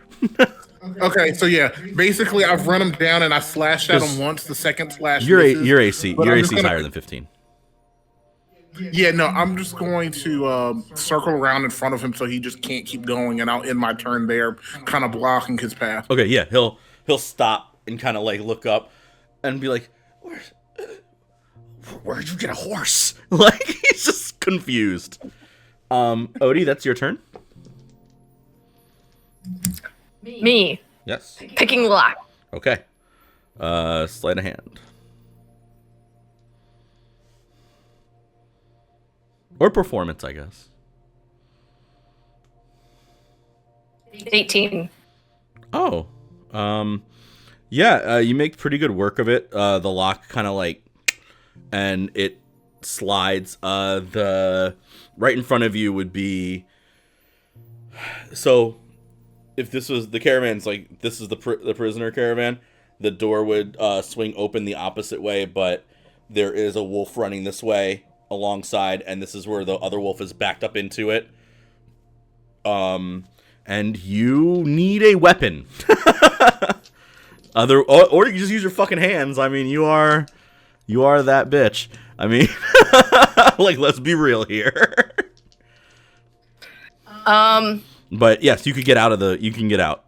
It would take half your movement to leap out.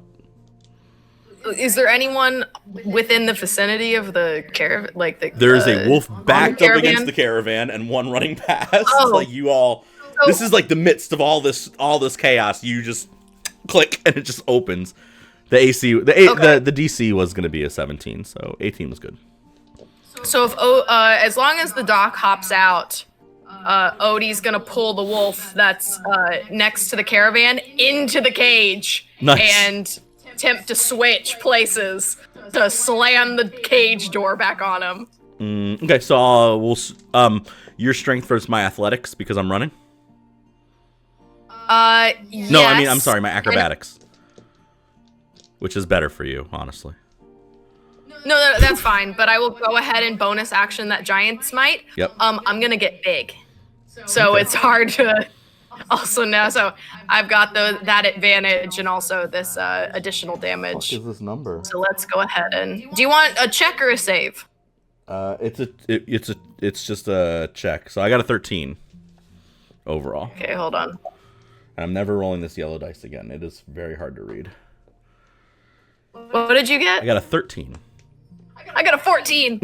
Okay, so you In the cage you go. giant. So you larger Odie rip this thing in, and then you're trying to jump out before him. Like we're trying to switch places. You said. Yes. Yeah, we're switching places so I can slam the door. What happens to the doctor? Doctor went out first. Odie wouldn't have left first. She would have made sure the doctor got out, which is what I said first. I guess I was running, so I just get Yoinked. yoinked. Your momentum carries you into the cage. I step out of the cage and grow. And then Let's strength check each other for the cage to click. okay, That makes that's sense to me because I can't think of any. Because I would imagine he would immediately jump to get out. So we'll see who can tug of war it. You know what I mean? That's fine. Like we're on the cage door. Like Yeah. I got a dirty 17. Just an 11. I thought it was an natural. So we're both pushing against each other at the moment.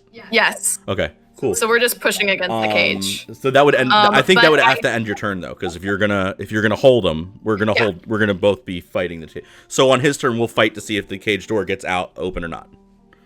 Yes. Cool. But yeah. So that's where we are. Large Odie Yeah. is holding the door. That's awesome. But yeah. That's so cool. Onyx, it's your turn. All right. How many wolves are there out and about? Well, she's got one. He's got one. Mm-hmm. There's one coming from up here. So, literally, there are two left. One that looks really, really fucked up because Draven has, like... No, Draven annihilated that one. He pushed him to the side. I There's killed that one one. wolf left for you two. Okay. I bashed one of them. Because she snatched one of them up. There's actually two wolves left, and there's also two humans. Mm-hmm. Okay. So I'm So gonna is run over one to. in the car? I'm confused. One wolf is in the car, yes. And then the one is the one I just shield bashed, which is the 2. There's one that is... also the one coming from where the humans are. Okay. You knocked one of them completely out. One of the wolves is over by Draven or by Rashek. Right. Yeah, because there was 4 in the beginning. So yeah, we're good. Okay, So I'm gonna run over to the wolf that is not being restrained in the car. Yep. While I'm running, I'm gonna throw one of my dragon scale darts at it. Very cool. Yeah. Oops, nope, that's damage. Oh, nope, that is a 10 to hit. I'm guessing that does not hit. Does not hit the wolves. And then, so. yep. once I get there, I'm gonna slash him with my rapier. 22 to hit. That hits. Okay.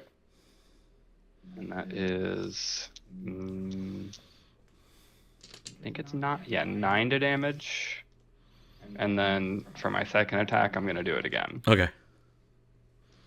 That's a 24 to hit. Yeah, it's And 10 damage. okay. What kind of damage is it? Piercing. Piercing. Oh, okay. Yeah, cool. Yeah. Anything else? How bloody beat up does he look? He looks like he just started fighting. Okay, fair enough. Yeah, that's all. So you like throw the dart, and he kind of weaves. As he's weaving, you just stab him, and he like stops mid run to because you stab him, and then you just do it again. And he's like, "What the fuck is happening?" Like he just looks super confused because out of nowhere, this little lizard is just like just stabbing at him, and he's like, "I just caught this. I didn't think I was gonna fight dragons." Like he's like, and he's looking around like, and then it's my human's turn. They both loaded. They're both gonna take 2 shots. One shot will go into Draven, and the other one will go into Onyx. Draven, I need you to make a dexterity saving throw. Alright. Dex. Saving throw. I got a 3. Y'all just want to get hit by bullets. I swear to God. I'm actually going to use 3, 6, 7. I need an 8, right? Yeah, you need to get above an 8. Above an 8. Yeah. Oh. That would only put me at an 8. Alright, so I'm not going to do that then. God. This is, whatever. I'm not doing this again. That's fine. I'm rolling damage. It's fine. I'm rolling damage. 12. Doing what again, Way? Whatever are you talking about? You take 24 piercing damage, Draven. We're not supposed to hit people. That one. You take 24 piercing damage, Draven. Okay. And I missed Onyx. Epic. It's so silly. So yeah, these 2 fucking regular humans just, but it's like shooting Goku. But anyway, shots are all rattle out. Mercy, it's your turn. Mercy knows how that feels, by the way, to take get hit. I do know how that feels. Seeing someone else get hit by bullets as well, right there with you. I imagine she would leap out of the cart, before the craziness, yeah. Before all the craziness. Take a couple seconds, check, make sure all of her equipment is okay. Because Yep. That's important. I will light my table up again, and we will go for those stupid humans that are shooting people. Okay, yeah, you run over, you run past the wolf that's getting stabbed in the face with a rapier, and yeah, swing on the humans.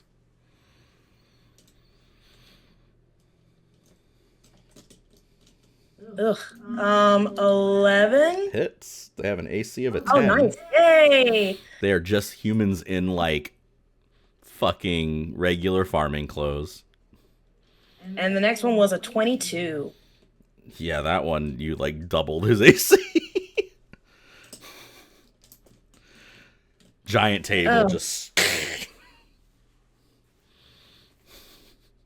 So let's see, 14, 12. They took 9 damage before, right?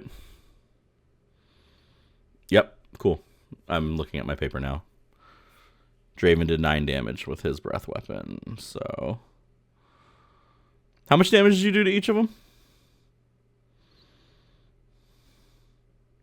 I'm adding it, sorry. Is it 11 plus? Oh, yes. Alright, Yes. so you kill the 2 humans. So I imagine she would just take out her table and gruesomely just stay there and just keep beating them until they stayed down, because she felt really personal about that shot. Yeah, I feel you. Cool. Yeah, you just beat these 2 older men into oblivion. And yeah, they're not moving. The horse looks a little scared, but It's horses. Fine. What are you gonna do? Draven, that makes it your turn. Cool. So there's a wolf in front of me, right? And then there's one. The wolf in front of you is down. You fucked him up. There's a wolf next to you that's getting stabbed by the kobold, and then there's a wolf inside the cage that Odie is holding closed. And then there's the one that. Then there's one that ran away, and Rashek's got him on a steed or whatever. Cool. All right. So we're gonna turn and hit the one that Onyx is stabbing, and we're gonna use Booming Blade. So, and that is a 29 to hit. Yeah, man. So that's 11 plus that.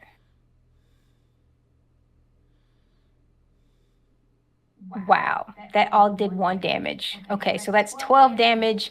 And then if he moves, he'll take an additional 2d damage.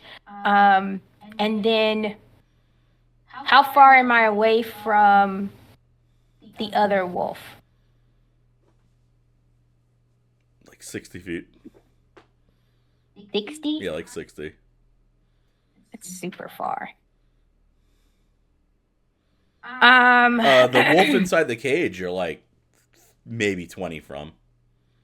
Okay, that's fine.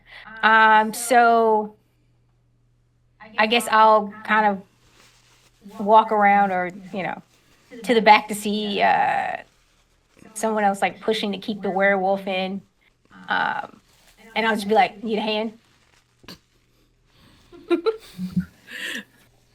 Sure. I'm in this like large form looking down and be like, take a shot, man.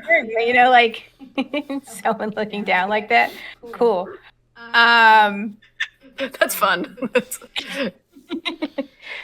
Yeah, so would I help her with strength? You could do that, or you could punch the wolf and try and like jar him off or something, or. That sounds better. Let's do that. Let's punch the wolf. Yeah, all right.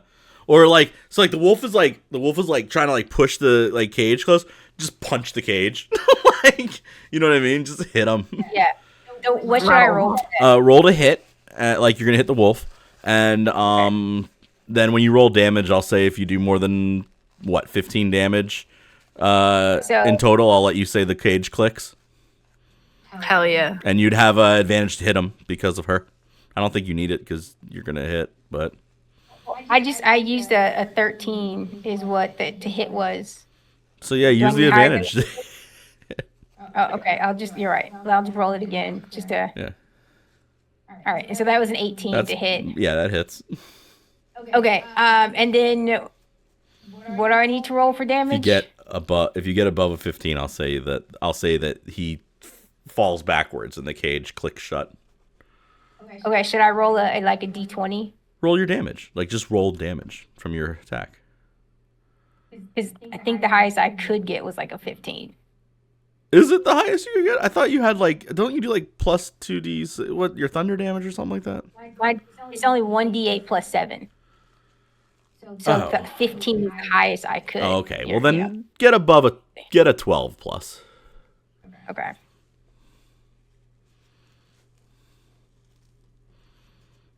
Nope, still got a 10. Okay. So yeah, I mean, that's fine. We'll give her advantage on her strength thing next turn. Okay. I've got the advantage from my Giant's Might. Cool. So double the advantage. Got it. That sounds great. Add 1 to it. Okie dokie. There you go. And then as a bonus action, I'm going to give myself 9 temporary health points. Okay. Let's see. That was Draven's turn. Wolf's turn. All right. Let's go ahead, Alex. We'll strength check each other. Okay. I got a 9.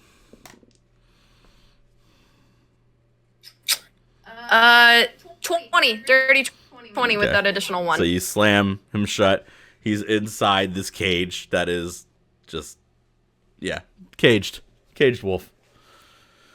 He's gonna like grab the thing again and start shaking it. Bad dog.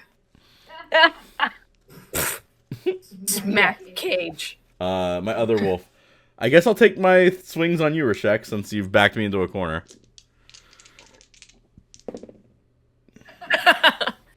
Thank you. I got a nat 1 and a 24. The 24 hits. Yeah. Let me see. 6. Wow. That was wild.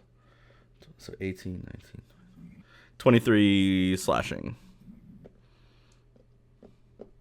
Okay.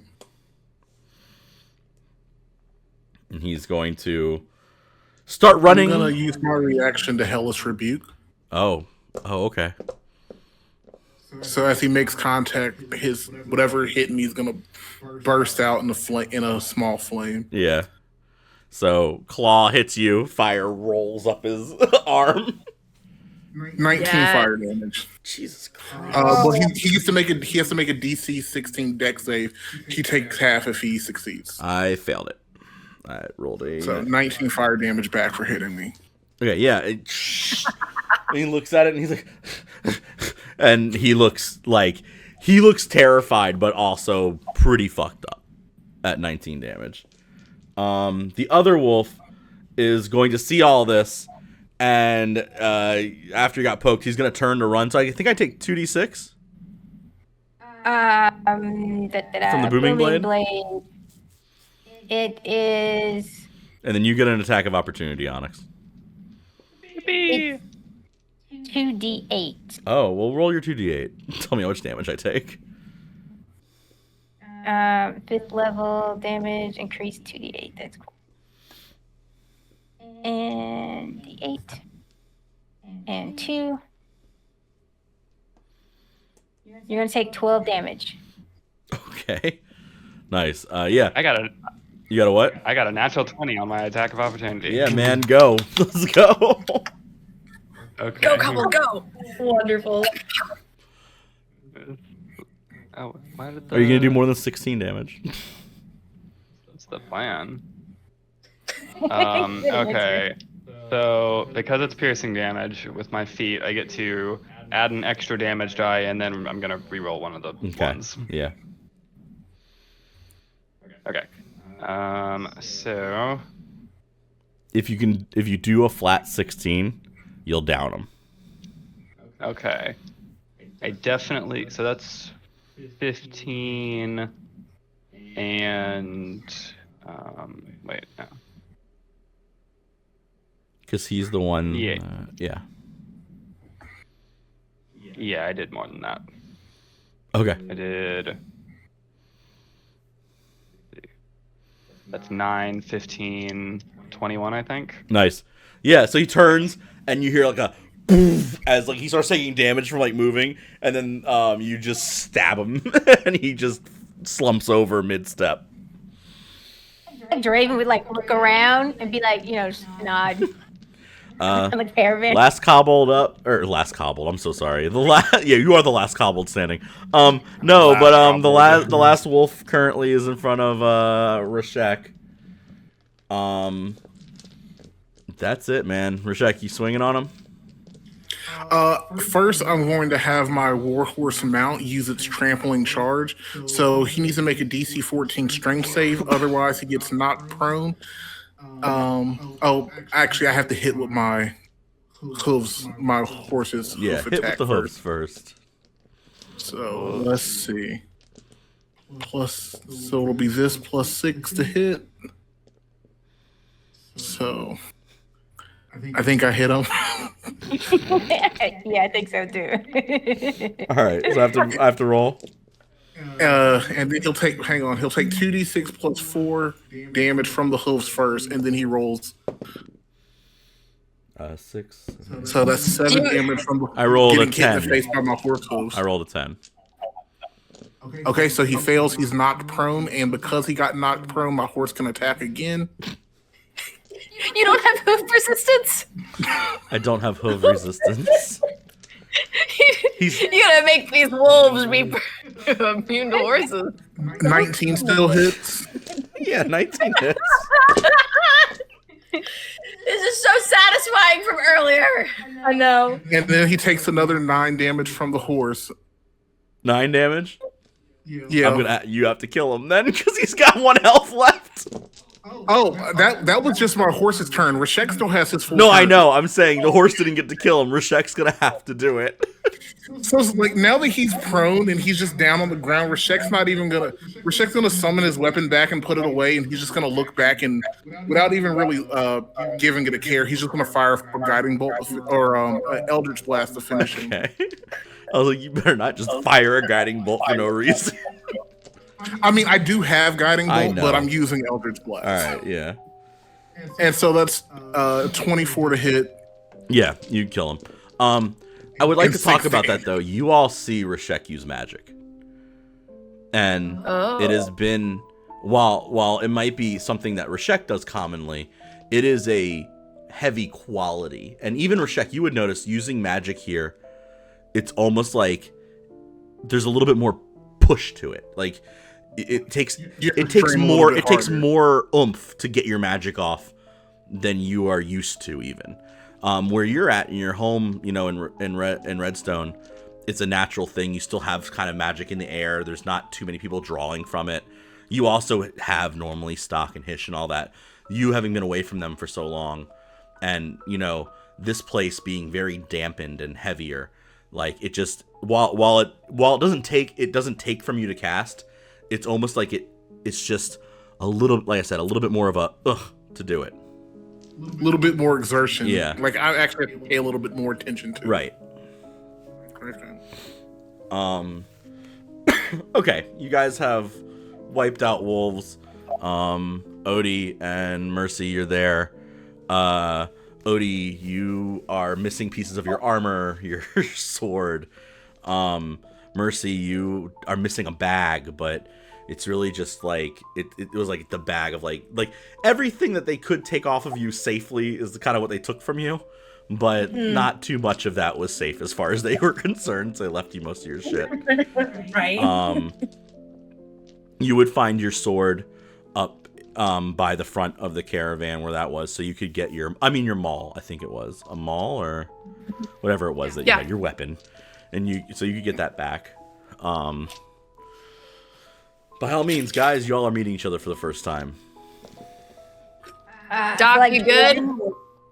Yeah, I'm great. That one over there, I feel like seeing him Rashek use magic would be like the absolute most exciting thing in the entire world for her. So she would immediately go up and like try to shake his hand and be like, "Hello, Mercy, doctor, very nice to meet you. Can I get a sample? I need to study this." You use magic. Odie understands what the doctor's doing and is gonna go tap Draven on the shoulder and be like, "Thanks for the assist, man." And then like Draven would like reach out his hand and be like, "Young Master Draven, you may call me Master Draven, and you are." Drave, got it. I'm Odamira. You can call me Odie. Thanks, Drave. Real appreciate it. And then gonna go check on and see this kobold. Because it's like Interesting, right? Where were you guys traveling that you needed saving? You almost seemed capable. well, that's a very interesting cadence to your tone. That's fun. That's a lot of fun. You know, a lot of people don't carry that. You went out. Oh, that's funny. I love that in the spirit of everything that's happening. I think actually, you know what? On that note, Odie's gonna ignore you and go over to On and just go inspect this kobold that was like, and start like inspecting his knife and being like, "It's a cool weapon you got." It's Hey, that is not for you. These come from Lady Stock. I don't have that many of them. We saved you. Now we have to be on our way. I'm not trying to take your stuff, man. Trust me. I like admiring cool shit. Oh, well, yeah, they are really cool. Look at them. They're so sharp. Onyx, you were right. We do have to go. We don't have time to show off. Yeah. Draven, Doctor, very nice to meet you. Was that I a didn't yes for catch the your name, but sample? nice to meet you as well. Be No. safe moving through this area. I would advise that you make yourself sparse and get as far away from here as possible. Things here are not as safe as they once were. Cool. Draven would be like, "Oh, you're a doctor," and he's gonna point like, "If you go that way, Chaun is there. We always appreciate intelligent people." Oh, thank you. Yes, but unfortunately, a lot of my equipment that I was using is left in the castle, so kind of need to go that way to get that. In You guys are Dracula, from the castle? whose castle? Yeah, In Dracula's castle. yeah. Who are you? I'm a super important person. Hi, Mercy, doctor. Introduced myself before. Nice to meet you. Oh, Do you work for Dracula? No, Why are your things in his castle? because I work for Tiberius. Doc, we gotta work on your subtleties. Tiberius. What do I gotta do? Where is Tiberius, if you wouldn't mind? Would we even know that? Currently, Tiberius would be helping people to the south get out, and you have ignored Humble's request to leave, so you are now very far away from him. No, he's probably like helping people doing stuff. But I've got, thank you for helping us out of the cage. I gotta. If there's no sample, we gotta go. Are you able to get word to Tiberius? Not that I'm aware of. I don't have any. Like I said, I don't have any magic like you do. Right. that would have been very helpful. Where is it that you're going? Didn't you already say we were going to the castle, Doc? I could have sworn we said that. I know. Sometimes you have to repeat yourself for people. Clarification. You are going to Dracula's castle. Why are you going to Dracula's castle? You mentioned you left things there. What kind of things? I'm using my vacation days, actually. Seemed like a fun time of year. End of a war. PTO. I gotta That's so Stop. convenient. We're going to Dracula's castle too. we should travel together. So great. I know. I knew I liked this. I love Onyx. Onyx, hoping you do not would. invite people to our party, especially when they have admitted to being a part of Dracula's court. No, she said she doesn't work for Dracula. It's probably fine. I just said I wasn't. The doctor could be of some use to us and Chaun later on. Okay. Draven, just stay on your toes. Doctor, it's nice to meet you. And I'm sorry, I still have not got your name. You may call me Odie. At least people would call me that if I thought I had friends. I'm your Odie friend. works. Doc, at this point, I think we can. It's been long enough. Odie it is. Well, Odie, Doctor, we are in a bit of a rush, so as Onyx was saying, we do need to get moving. Word. You have some fun choices. I like fun choices. So, I don't fun choice. we can either move up north into Vama, or you can, and that leads to the Northern Barrens, or you can go to the northeast into the woods that lead to Bale, which then you could take the pass into Vlad's castle, or you could just keep going east and you'll end up hitting 4 points and eventually Jensuri. And Jensuri is like the gates to the actual like castle, because that's like where normally you would go in, and that's like where all of the mountains are. But Jensuri is like the town that leads into where like Vlad's like entire castle really is. Like think, because castles are much bigger than just the keep. Like there's a whole thing. Jensuri is basically where all the werewolves are from. Bale is Bale's fun because everybody there would know who Rashek is. That's where Stock and Chris lived during their little exploits. And that was like their place that they set up. But Hunger Pass, which is the secret way into Vlad's castle, is a little bit safer maybe than Jensuri. But if people see Rashek in Bale, they're going to know who he is, and then they're going to start talking about it. So it's kind of a matter of how secretive you want to be, or if you all just want to go ahead and fucking fight everything on the way in, or what we're doing. I just need to know how we're getting to Vlad's castle. That's all I need. What's the plan? I think we should run it down. Was that 1, 2, or 3 as an option? Whichever one is the most direct. Most direct is Rashek, go I straight believe- through Jensuri and fight your way through and then end up at the castle. Rashek, I No. believe that you're familiar with this territory. I would default to your suggestion. I guess He the said other thing that I think only I don't know if Rashek would know, but actually Mercy, roll history. Okay.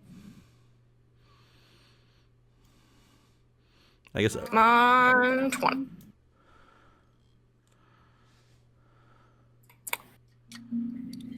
Uh, 20. okay. There's an island in the middle of the lake, basically, that leads here.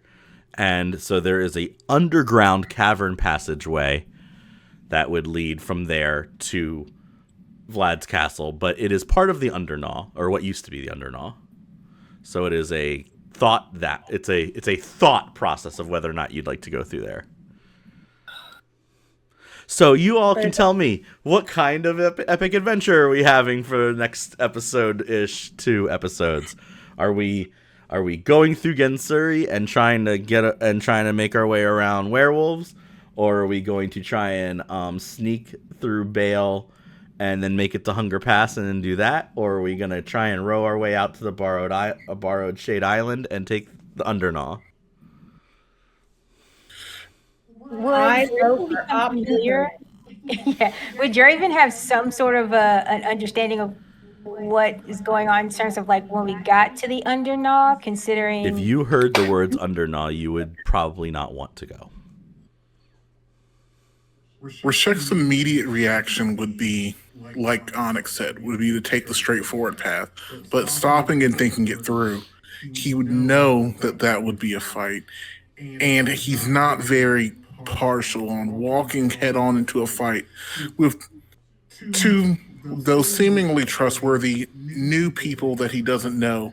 He would very much not like to be in the middle of combat and suddenly have to defend his rear flank from his own supposed party members. So making the way through Bale, since it's something he's familiar with, would probably be his direct route, especially since he has ways of going unnoticed. The Undergnaw part of that for you, just so you know, is like it's kind of like Croxus having a basement to a house, and then that being the unfinished part. okay. I was just wondering if You would know about it, but you also are like nobody ever goes over there because it's pretty much owned still by Vlad. But it's like that area of like nobody just it's caverns that have not been used since the Undergnaw was being used. check. I'm so tempted. I feel like my only concern going off of Rashek's idea going through Bale is if people know that he's there, I just don't want word of him being here to get out and it alerting someone. Like, I just feel like that's my major. They all have good and bad quality pieces to it. But let's make a decision because I'm. Rashek at least knows Bale well enough to move through it quickly and quietly, and he has ways of making sure he's not recognized easily. If we don't stay in one place too long or draw too much attention to ourselves, we should be fine. All right, if we do that, then we'll move through that quickly. Then that's fine with me. It is always nice to be somewhere where you're welcomed. Besides, this is why I needed an oar. Who better to draw attention than an oar? Or that's like a rock, right? Yeah, I think so. Yeah. Do you?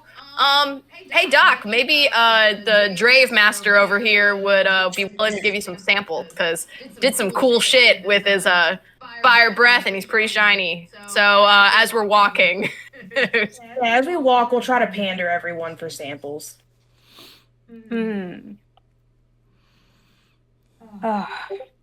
I must remember that not everyone is on my level.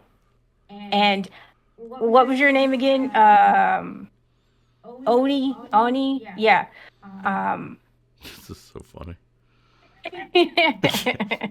Like Draven's trying like really just to be like cool, like. And you I are. understand that you're not from Chaun, and you're probably No. not from this area. no, you're cool, man. You're So real cool with a capital I will C. allow That's that what I'm to. saying.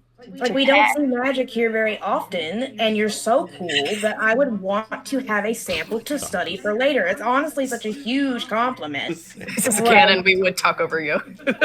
This sample thing is so funny. Doctor, unfortunately, I am not allowed to give you a sample of royal blood. Oh, okay. That's fair. Makes sense. But Doc, he said blood. He didn't say scales or I'm going to assume magic. y'all are doing this while walking. Just saying. Yes. Yeah. Cool, While cool. we're walking. Very good. Who's in the And front? then like Draven's gonna look over and be like, Up "Check, front on his feed, kind of scouting and just keeping lookout while they are doing whatever Great. they're Roll doing. d20 while they're talking. Keep going, Draven. So cool. It's the worst That's group nat we've- 20. yes. Oh my Nat god. 20! Yes! Woo! Fuck. Very good. Anyway, Draven, continue. I forgot what I was saying after the D20. I don't know. It's okay. You got this, Drave Master. All right. All right. Wow. All right. The rain lets up slightly. Y'all are getting as you get further north, you're kind of like walking away from the killing fields at this point. You kind of go over one of the things. You're in front, so on a D20, you'll notice off in the distance there's a campfire. Some smoke coming out of it. It's on the very edge of the forest that you know leads up into Bale. There are two pretty hulked over figures sitting at it.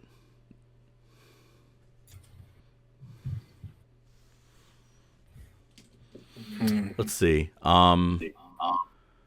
Nat 20. How close have we gotten? On the wind, you could smell food. Just cooking I think meat. we can take him. Fight. Two figures just chilling. One's a lot bigger than the other one. They're both fairly large figures. They're hunched over this campfire, but one is much bulkier than the other. But before we get into their eyesight, since we're getting close to Bale, Rashek is can cast Disguise Self at will, changing how he looks. So he's going to become much paler, a little bit shorter, and his hair is going to go from white to a stark black. Okay. And then You rolled the nat 20, so I'll let you approach if you want. I would just signal back to Draven and Onyx. We've been traveling together. They would know. they'd be familiar enough with Rashek and traveling with him to know as we come up to something to just hold back a bit, and I'll make my way up by myself at first. Okay. Cool. So seeing that, Draven would like put his arm out and right in front of Omni, and like kind of like block his path and like look at him, be like, wait. Wait. We're waiting. Oh, so just her wait? I can go? Yeah, No. Doc, you can go. Just send me. Okay, bet. You need to stay as well, Okay. preferably Onyx will behind just you. like reach up and grab her shirt and like pull her back a little bit. There you go. Like this little Coco. I think Odie's going to make a show of pretending trying to like get away, but in place, This is just moving arms like, man, you got me, this is just Looney Tunes. Okay. I'm the leader. I'll say when we go. Oh, you're the leader. Okay. Got it. Oh my god, This is just I love the Aristocats reference. Thank you. yeah, that was beautiful. All right. So as you approach up, you can at least notice the one of them, and so you can make assumptions about whatever you want. But the larger one is a Leonin male. He's kind of like sitting over. You can see him. He's like pushing stuff into like around the fire. They're cooking food, I guess. It looks like just a slab, like little slabs of meat. I think like pork chops type of thing. And the other one is you can't see that one, the smaller figure, but it like reaches out. It's a cat, like, or a Leonin paw. So it's two lions basically. One looks more female than the other. It's smaller, still much larger. But well, because of your form, it's much larger than you currently. But yeah, and they look like they're just eating dinner currently. Greetings. I don't mean to startle you. My name is Balder. Please, nice to meet you. The female slicks around like almost immediately, like think cat reflexes literally, as she like slides around to like, and you see her. She has very like hard, almost sharp features. Very like these like deep set like pink eyes. The yellow eyes of the males like catch the shine of it in the darkness, and he would stand and go and put his like paw like again like on her shoulder, and he would say, "I am Gallowclaw. Why are you traveling through here as well?" Yes, me and my companions are making our travels at this time. We did not mean to startle you. We simply came across you.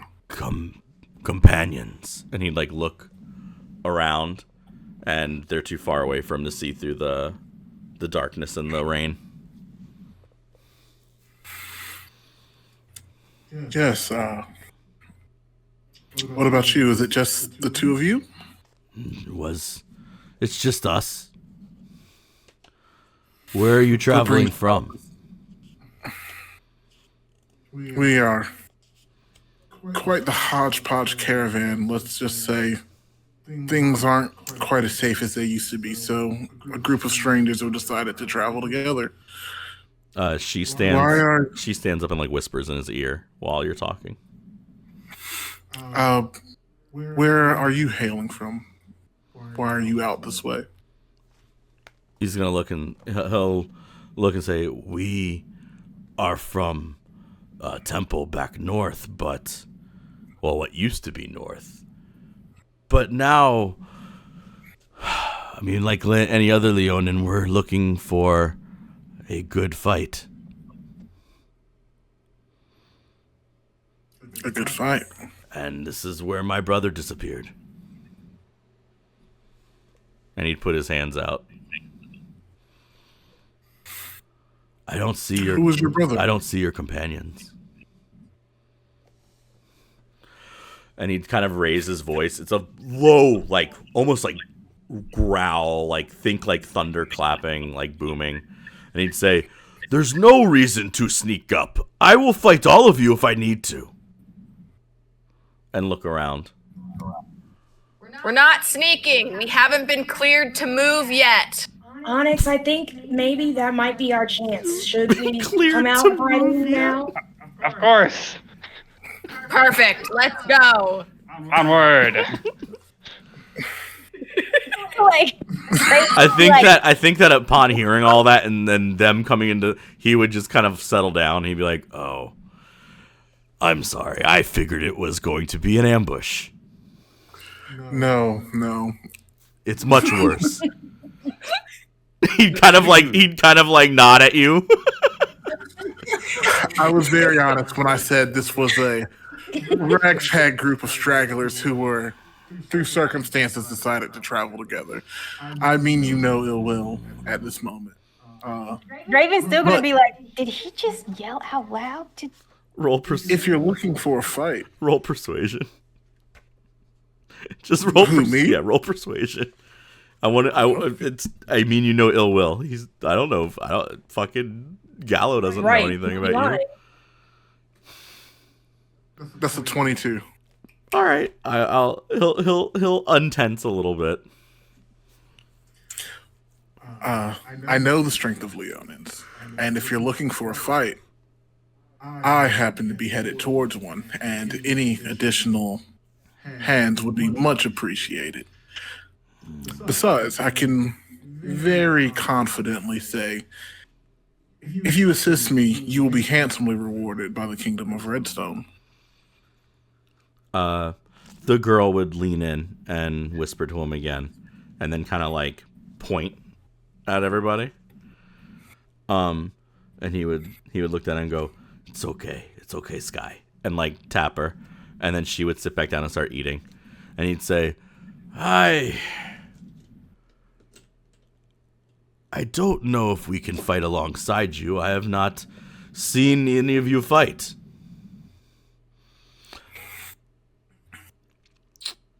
He looked down again. Are we there? Yeah, you guys have walked up at this point. Oh, I mean, Draven would definitely step forward, like with his shiny armor, and be like, "I am Master Draven, Prince of Chaun. I assure you, we can fight." Odie goes behind him and starts throwing up bunny ears and like doing all these things. Like, I was told to be kind to peasants. It's an important aspect of being a Prince of Chaun. to me, I'm the peasant. Draven, a reminder, you were also told not to call them peasants to their face. He started it. I did do that. It's fun.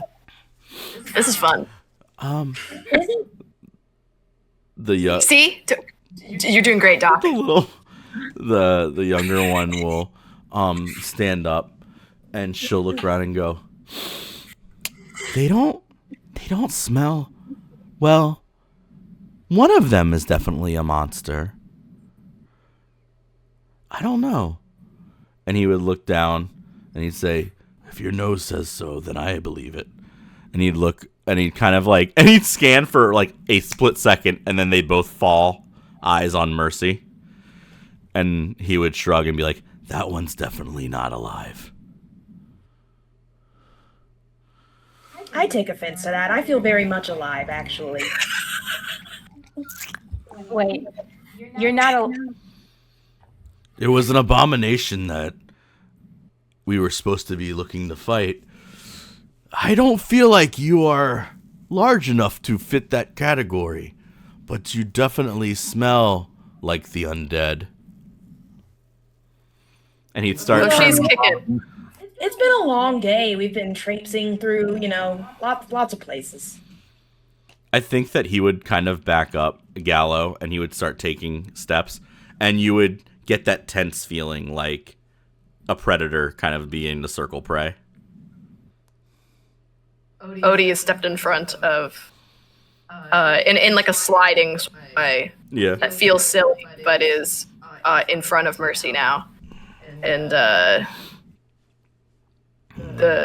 is ready to activate the shield rune. Are you? There's really no. Dre was like trying to think of a slightly less polite way to say it, but like, are you dead? I mean, are you? You know. Well, no. See, what happened is I was doing a lot of really cool experiments, and bad things sometimes happen with those experiments. So I just replaced parts of my body with cool robot pieces as I found them. But no, I understand that.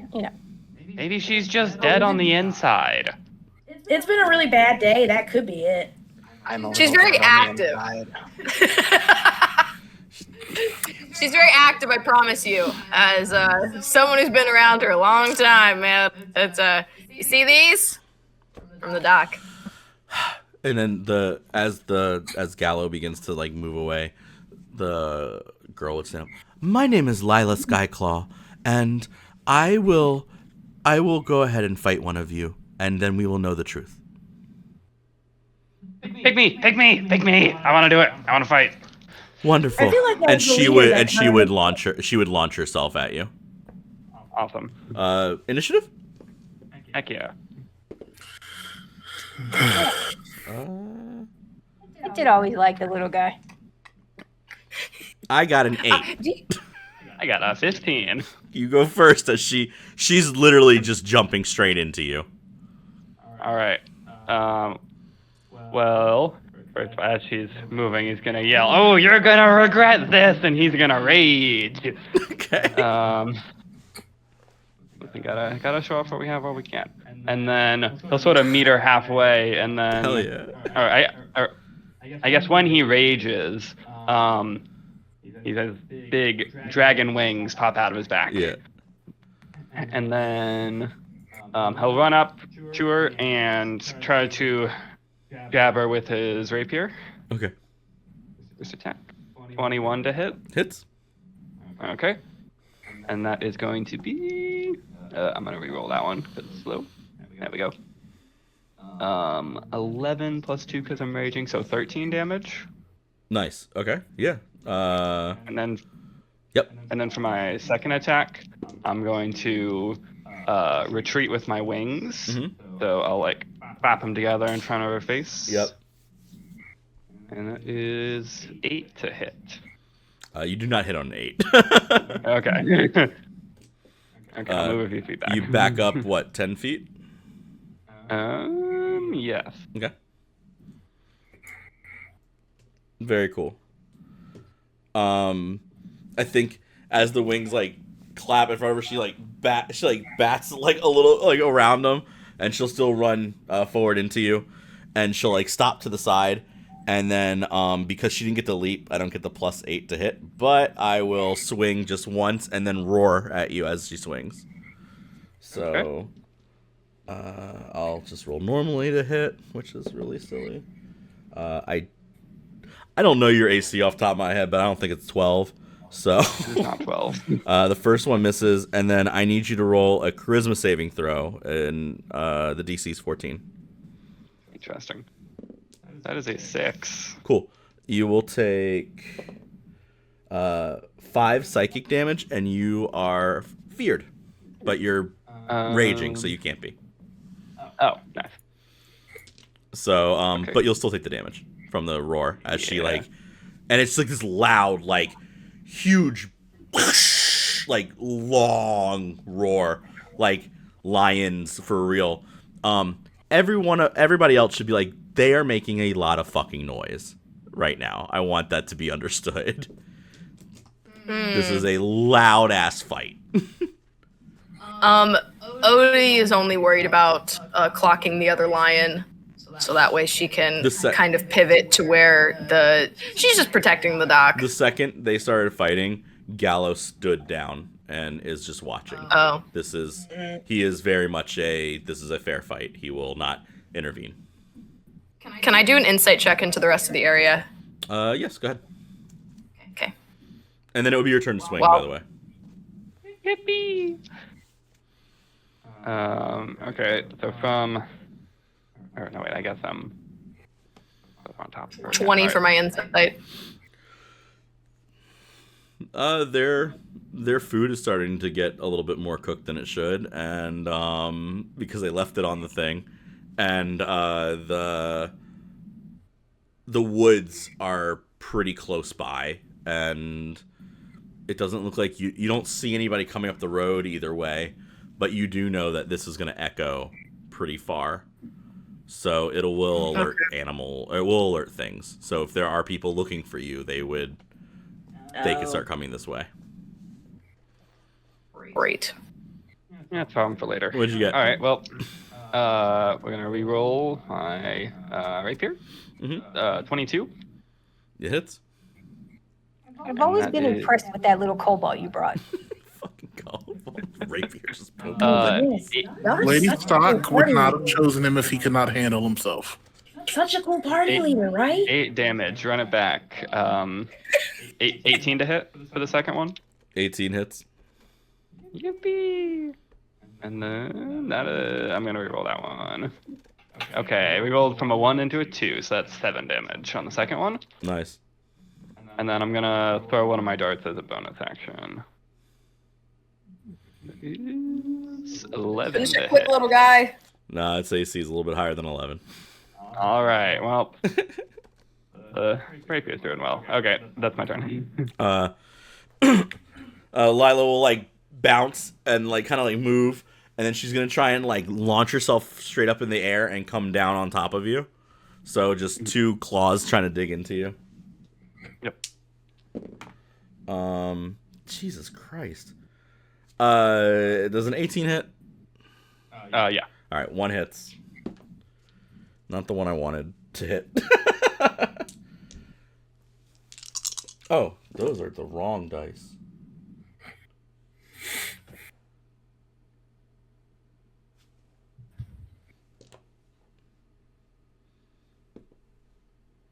This one?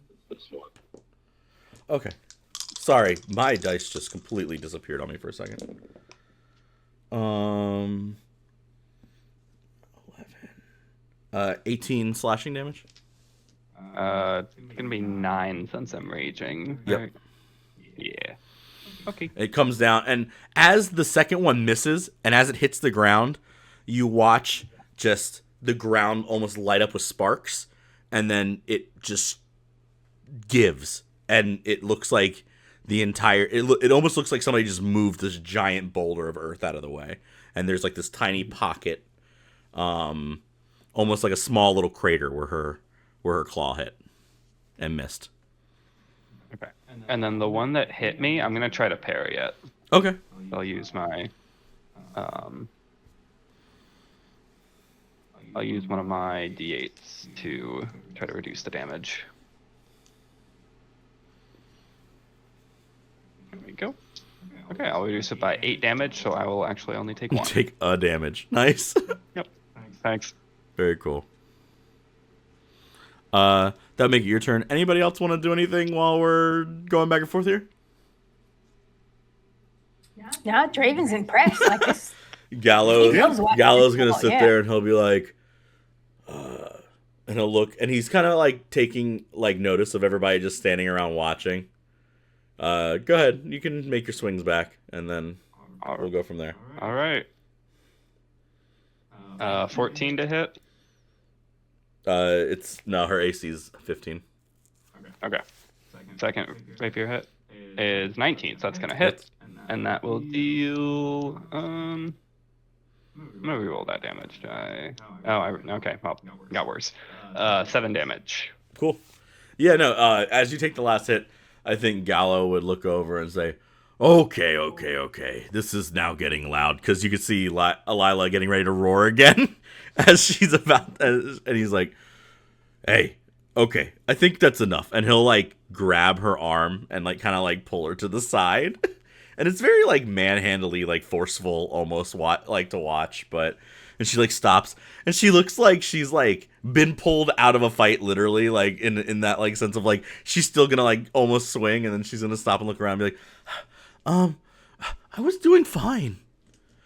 And he'll be like, yeah, go. Let's not let the food. We should eat, and they're fine. I will take that as a victory, and I will take this piece of meat as a prize. And it is very small compared to what the lions think is large.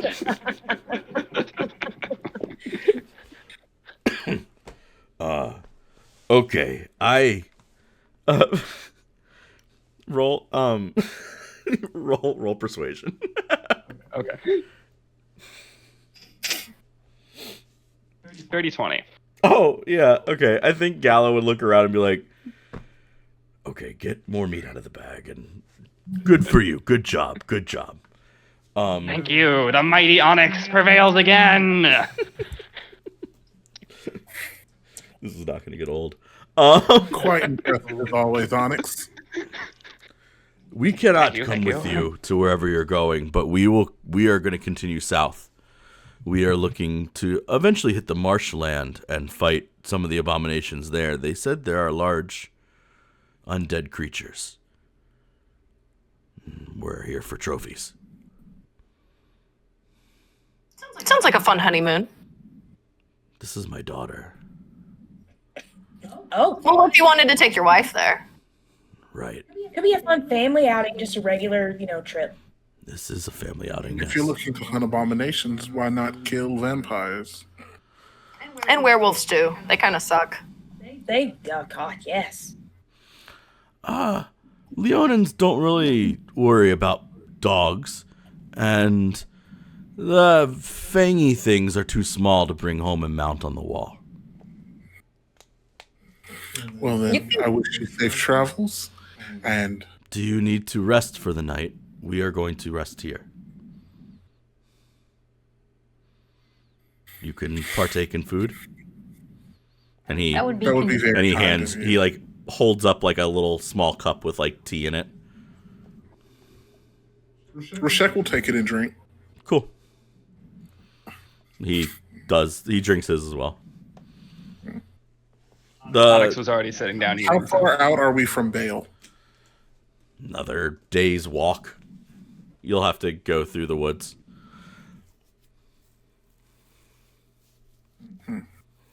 Draven, Onyx, thoughts? That was an incredible fight. Good job. Oh, thank you. Yes, I will make sure to put it in the record for The record. of your accomplishments for Lady Stock. However, Yippee! we need to make a decision about camp tonight. Oh, I assumed we were camping with these lovely Leos. Sounds fine with me. They seem very honorable people. If we're going to stop for the night, we might as well stop here. You have already eaten their food. You see them pulling out more slabs hey. of meat. And Hey, I earned this. Well, Dr. Obi, it seems like we intend to set up camp for the night. I assume that's good with you? Yeah, sure. Sounds like a fun time.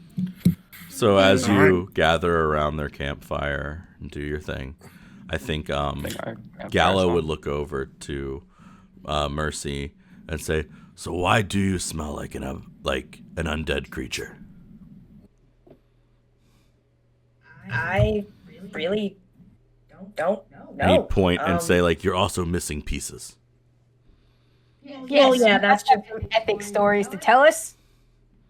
See, yes, I like to work on different types of potions, different types of, as you know, magic around here is kind of wonky.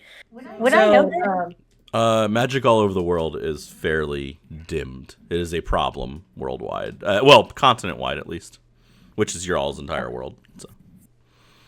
So that's my main goal, is to try to figure out why it's doing that. And who a better test subject than myself? I wouldn't want to subject other people to that. That's cruel and unusual. So this is the result of lots of experimentation. That makes so much sense. You definitely work for Tiberius. I think Lila would think and go, What do you find out about things when looking? What pieces? Why did you take pieces of yourself? What did you learn? Well, because I know you didn't give me too much as far as like specifically what I was So I trying guess to what she's study. trying to ask is like, are did the pieces of you like rot away, or did you like actually like take out your own like heart, like did you Okay. take your own lungs out? Did you like, or is it like this is a mistake type of thing? Like she's just trying to ask more about your studies. Got you. So it's just that I would create something and then test what I have created, which would ultimately cause, like missing pieces. Lost quite a few fingers to one particular thing I was working on, but I always keep spares in my bag. It's amazing. Do they just reattach? I got tools for that as well. I always come prepared. Yes. Tools, very You important. would think after so many injuries, you would have developed some form of safety violations to reduce the chances of you getting hurt. I mean, there's definitely less incidents than there were before. I'm narrowing my focus down. I think Odie would pull out a sheet that says like 10 days since the prior incident. Amazing. Say, and like it's a flip chart, Right. and goes being like, I made this about a year ago. I think the longest we've gone is maybe 20 days, maybe a month. Gala would lean over and start handing like these like little bowls of like soup and like little meat chunks and like potatoes floating in them. And he'd try and like hand them out to people. The bowls are like very crudely made of like wood, so they're like, some of them are leaking a little bit as you hold them, and like, but they're as good as you can. And since they're small for him, they're kind of big for some of you. It's like a giant bowl for Onyx, but like they're because they're all sized to his paw, but they're pretty big for everybody else. Except for maybe Croxus is gone, or not Croxus. Fuck me, Draven's gauntlets. Sorry, talking about your father there. But yeah. And then they would sit back and he would say, "My brother Legacy. I wonder how far he got in before disappearing." Where'd he go? Yeah, what was he trying to do? The same thing we were. He was just the first one to disappear down this way. Oh. There's supposed to be a war happening here. Well, yeah. That's what we're trying to escape from. He would like stand and look around and be like, "It doesn't look too much like a war." Yeah, we're in the off season right now. It's still happening. Well, I will kill things then later, but tonight I will sleep. Lions are very straightforward with their thoughts. Right. We will keep an eye out if we hear anything about your brother, Legacy. He'd look over and say, "Lila, you have the first watch." And then he would just lay down sideways, a big thud next to his little bowl, and then just go to sleep. Tail would flick. Doctor, after this, we have your items. Where do you intend to go next? As far away from here as possible, right, Odie? You got it, Doc. I would, again, invite you to stop by Chaun. We may be able to provide a few extra things. I believe. And I said, and we're not on bad terms with Tiberius. Call him Tibbers. Tibbers. I was about to call him Tibbers. I was like, campaign. No, that reminds me of what his wife used to call him.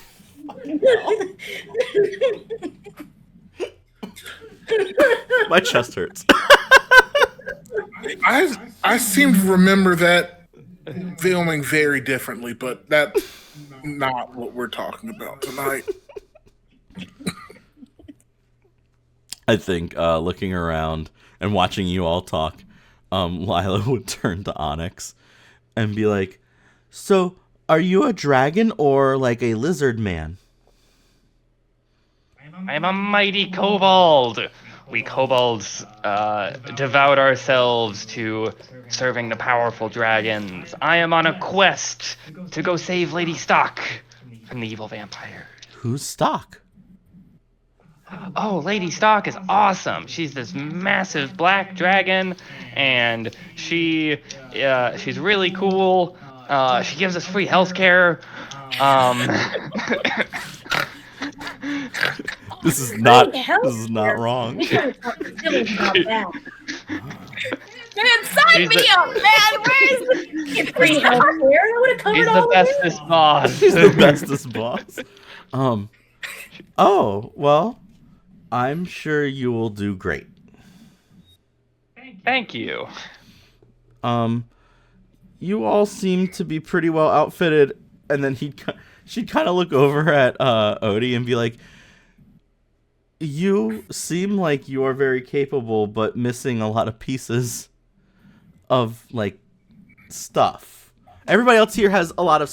And then she'd kind of like look over at Draven, who his armor literally can't get dirty, and it's just shiny. And she'd be like, and then she'd like kind of like gesture towards Rashek, who is in like full plate armor, and then kind of look over at you and be like, "I just feel like there's a misbalance of equipment here." Well, we kind of met up a little bit later. Ruffians take my stuff, which we've been putting it back together slowly. The weapons were more important, but yeah, we're gonna need some new armor. So, Odie, where do you come from? We've heard about the good doctor, but you've been surprisingly quiet. Have I? Ooh, we should change that. I come for wherever someone pays me.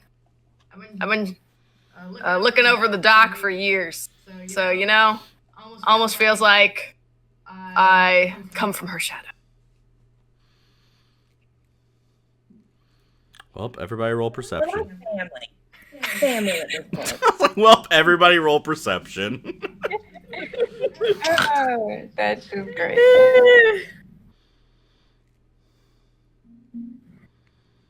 Onyx got a 23. I definitely got a 3. You got a I 30? got an 8. 3. Oh, no. I was like, whoa. I actually got a 37 When I rolled because it, I you was have a like, plus 4 that's for a my nat aura. 20, and then it was like, no. Who got the highest? Just what's the highest roll? I think Onyx. 23 from me. 23? Yeah. Damn it. You were... I had a 14. I gotta say, Onyx is very close to what we were looking for. But anyway, Man. while... Onyx has a plus 4 to his roll because he from my passive. Oh, I get an extra plus 4 from you? Oh, Yes. okay. Oh, heck yeah. Then Onyx, Okay, so you would 27. see as all this happens, you would be the first one to watch as this like cloaked person just kind of like sits down at the campfire next to everybody, and Humble would lean in and go, "She's from the same place as us." And you're probably the first one to ever catch Humble walking up, just so you know. Oh, come on, Humble. Let me be mysterious a little bit. And then Rashek, you It know adds Humble. to my mystery. But yeah, Rashek, you know Humble, so. So, you came back like you promised. Rashek's not even surprised to see Humble here.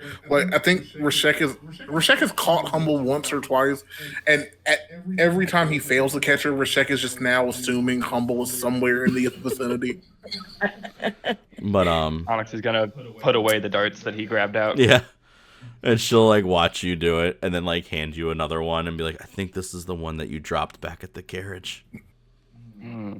Thank you. Humble, buddy. See, Draven So- wouldn't have actually met Humble yet, right? Like, he No, this probably would be the would've first time heard you've met. her, You but probably would know who she is, maybe, Right. but this is the first time you've ever met her.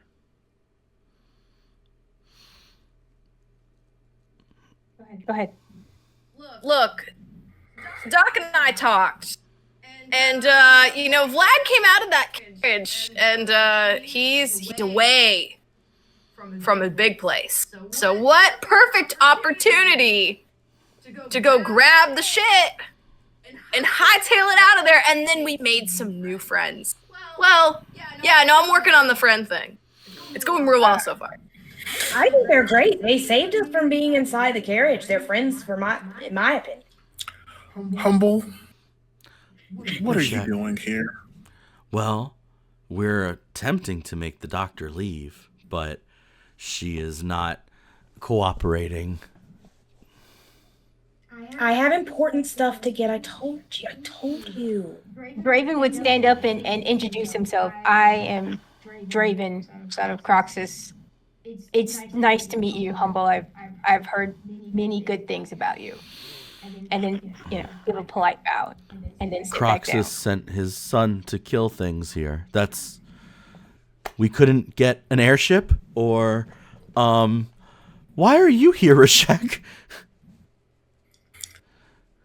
This is a bigger matter than it originally started out being. Let's just say Redstone is personally invested in dealing with Dracula, and I am here to make sure that happens. Hence the personal touch. Right. And It is. Hey, little kobold, didn't you say something about someone named Stock? Yes, we're on our way to save Lady Stock. I think then it would click in Humble's mind what that means. And she would stop, and she would then stand up. She'd look over at the Leonin. I don't know how you're wrapped up in this. I'm going to just say it's nice to meet you. Draven, it is a pleasure to meet any of the Ors, as always. Thank you. Great. Okay. See? They're going to go to the castle. So, you two can leave with me.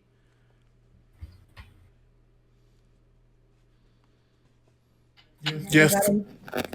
Give us a description of whatever it is you're looking for, and I will make sure it is sent back to you. Humble, I don't like people touching my stuff like that. This is not going to go well. It would be safer. How are you getting to the castle? Where are we going? We're gonna walk there. I believe we were going through Bale. Yeah, Rashek here said he knew a good way, and he was very familiar with Bale. So I think Humble would But that giggle was at that before idea. we had someone who knew the area much better than myself.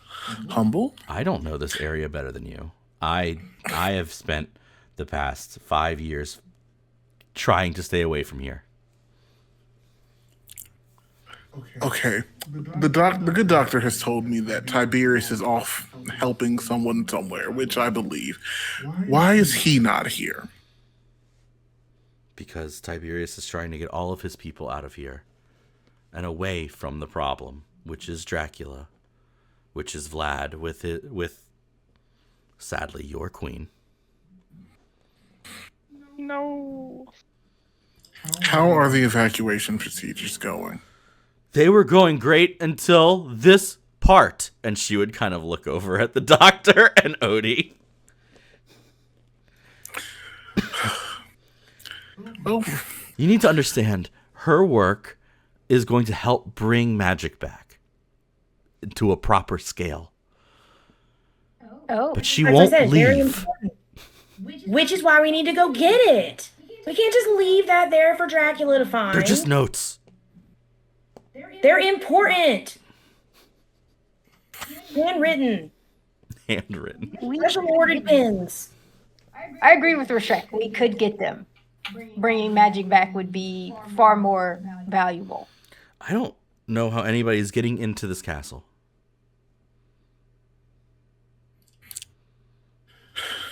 Our party leader said we're walking. I mean, Yeah, I figured we. Humble would look go like up and knock directly on at the kobold after hearing the walking comment, and then be like, "Are you an Or too?" Oh no, I am the mighty Onyx. I serve Lady Stock.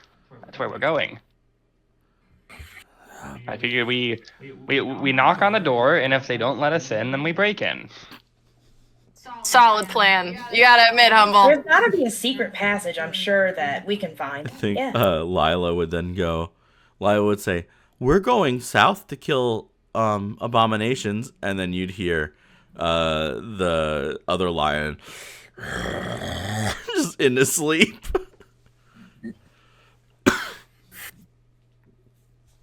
Yeah, they're going on a family vacation. Not. This is amazing.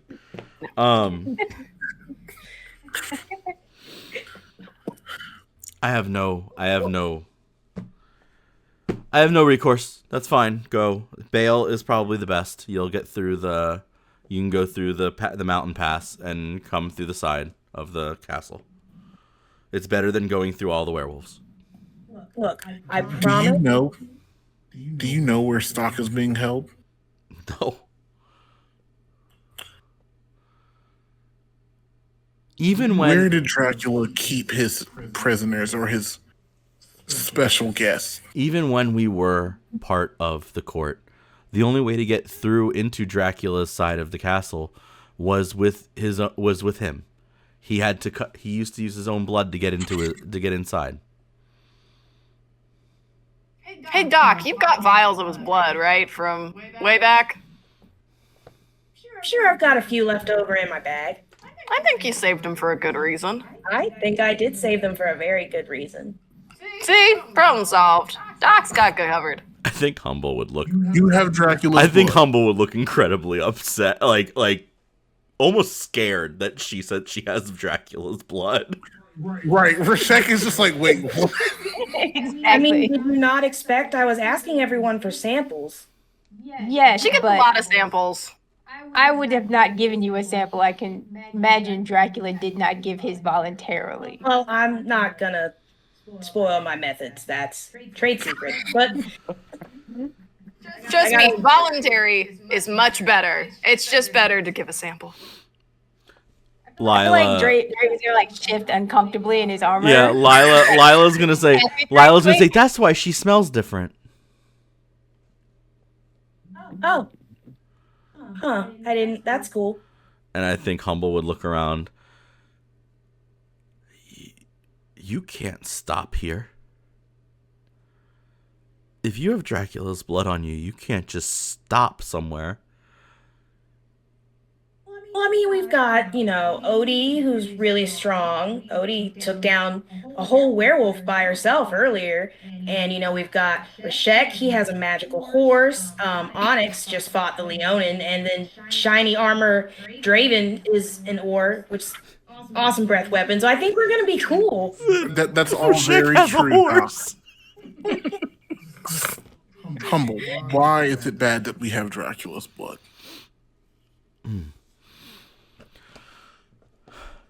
It's like a beacon.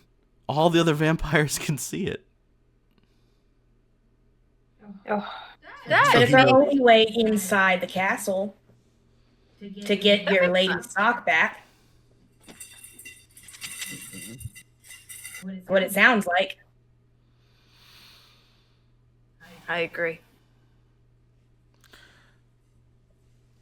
How about this? If you help me get my research, I will help you get to your lady stock. and course. you did pick us up to, knock down a few vamps anyway. So Stock is gonna look around. Or Stock, wow. Humble will look around and just be like, "Are we resting here for a bit? Then is that what's happening?" Yeah, just a bit. just a little bit. In Bale, we need to get you better armor. And she's gonna look over at Odie and, yeah, I don't know if Dr. Mercy's allowed to wear armor, honestly. I feel. I just have the lab coat. The lab Yeah, I'd be coat. like, yeah, that'd be preferable. Not that I haven't fought this way before, but as where we're headed, I think best to be prepared. if I knew we were going to battle, I would have outfitted you better before we tried to. But instead, we were supposed to be leaving. Yes. Great. Humble, if we can get into the castle, can you get the doctor to their work and get them back out while we deal with Dracula? I personally don't even want to go in the castle, but I'm sure I can figure something out. You said that you needed armor. Do you want my backup? Odie. Hey, Drave Master, what you saying? I said you clearly need armor. Yes. I always bring a backup. Ooh. That is very kind of you to offer. What do you want? I have everything. There is nothing that you could give me that I do not already have.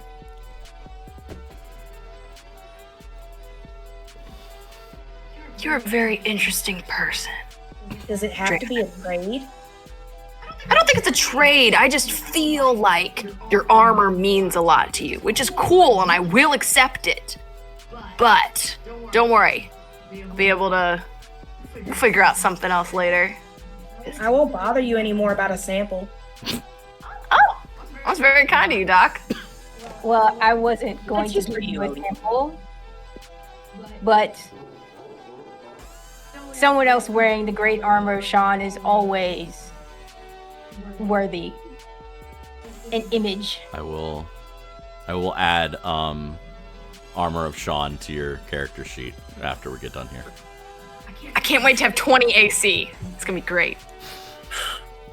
Well, I we always already keep had track one of, set of armor from Chaun, and the blood from Dracula. We weren't going in that stealthily anyway. People from Chaun never stealthed, so. Never. We are righteous and we walk straight through the front door. Yes, you do, and that is why I brought you along. All right.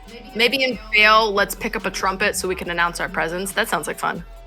Sounds like the next step. Yeah. I typically have people to announce my presence before me. I've never had to announce my own presence. Don't worry. Presents. Well, Doc and I will work on a new intro. I think you're gonna love I think it. off to the side you'll hear, "Wah!" And then like look over and Humble just has a kazoo. God.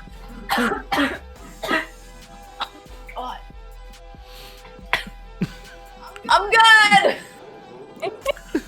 All right, well, we've made quite a bit of noise tonight. I'll be on first watch. Everybody else, bunker down, get some rest. We leave before first light. We need to get moving. Humble's gonna stand up and say, "The doc doesn't actually have to sleep, so you all go to sleep, and I'll be on watch with Rashek." And then she'll start walking away from the camp, and then as she hits just about the shadowy part of the eye line, she just flicks out of existence, as far as you can tell. That never gets old. It's so cool. You're gone. I think Lila would look around and be like, "Okay, I'm not gonna go to sleep though till my dad wakes up." You do that. All right, That's cool. Onyx and Draven, time to get your beauty rests. Good night. I will wake you first thing. Very good. And I think that's where we'll end episode 1. It was fun. I think it worked. And I love you guys. We'll see y'all later. Bye. Bye. Bye. Bye.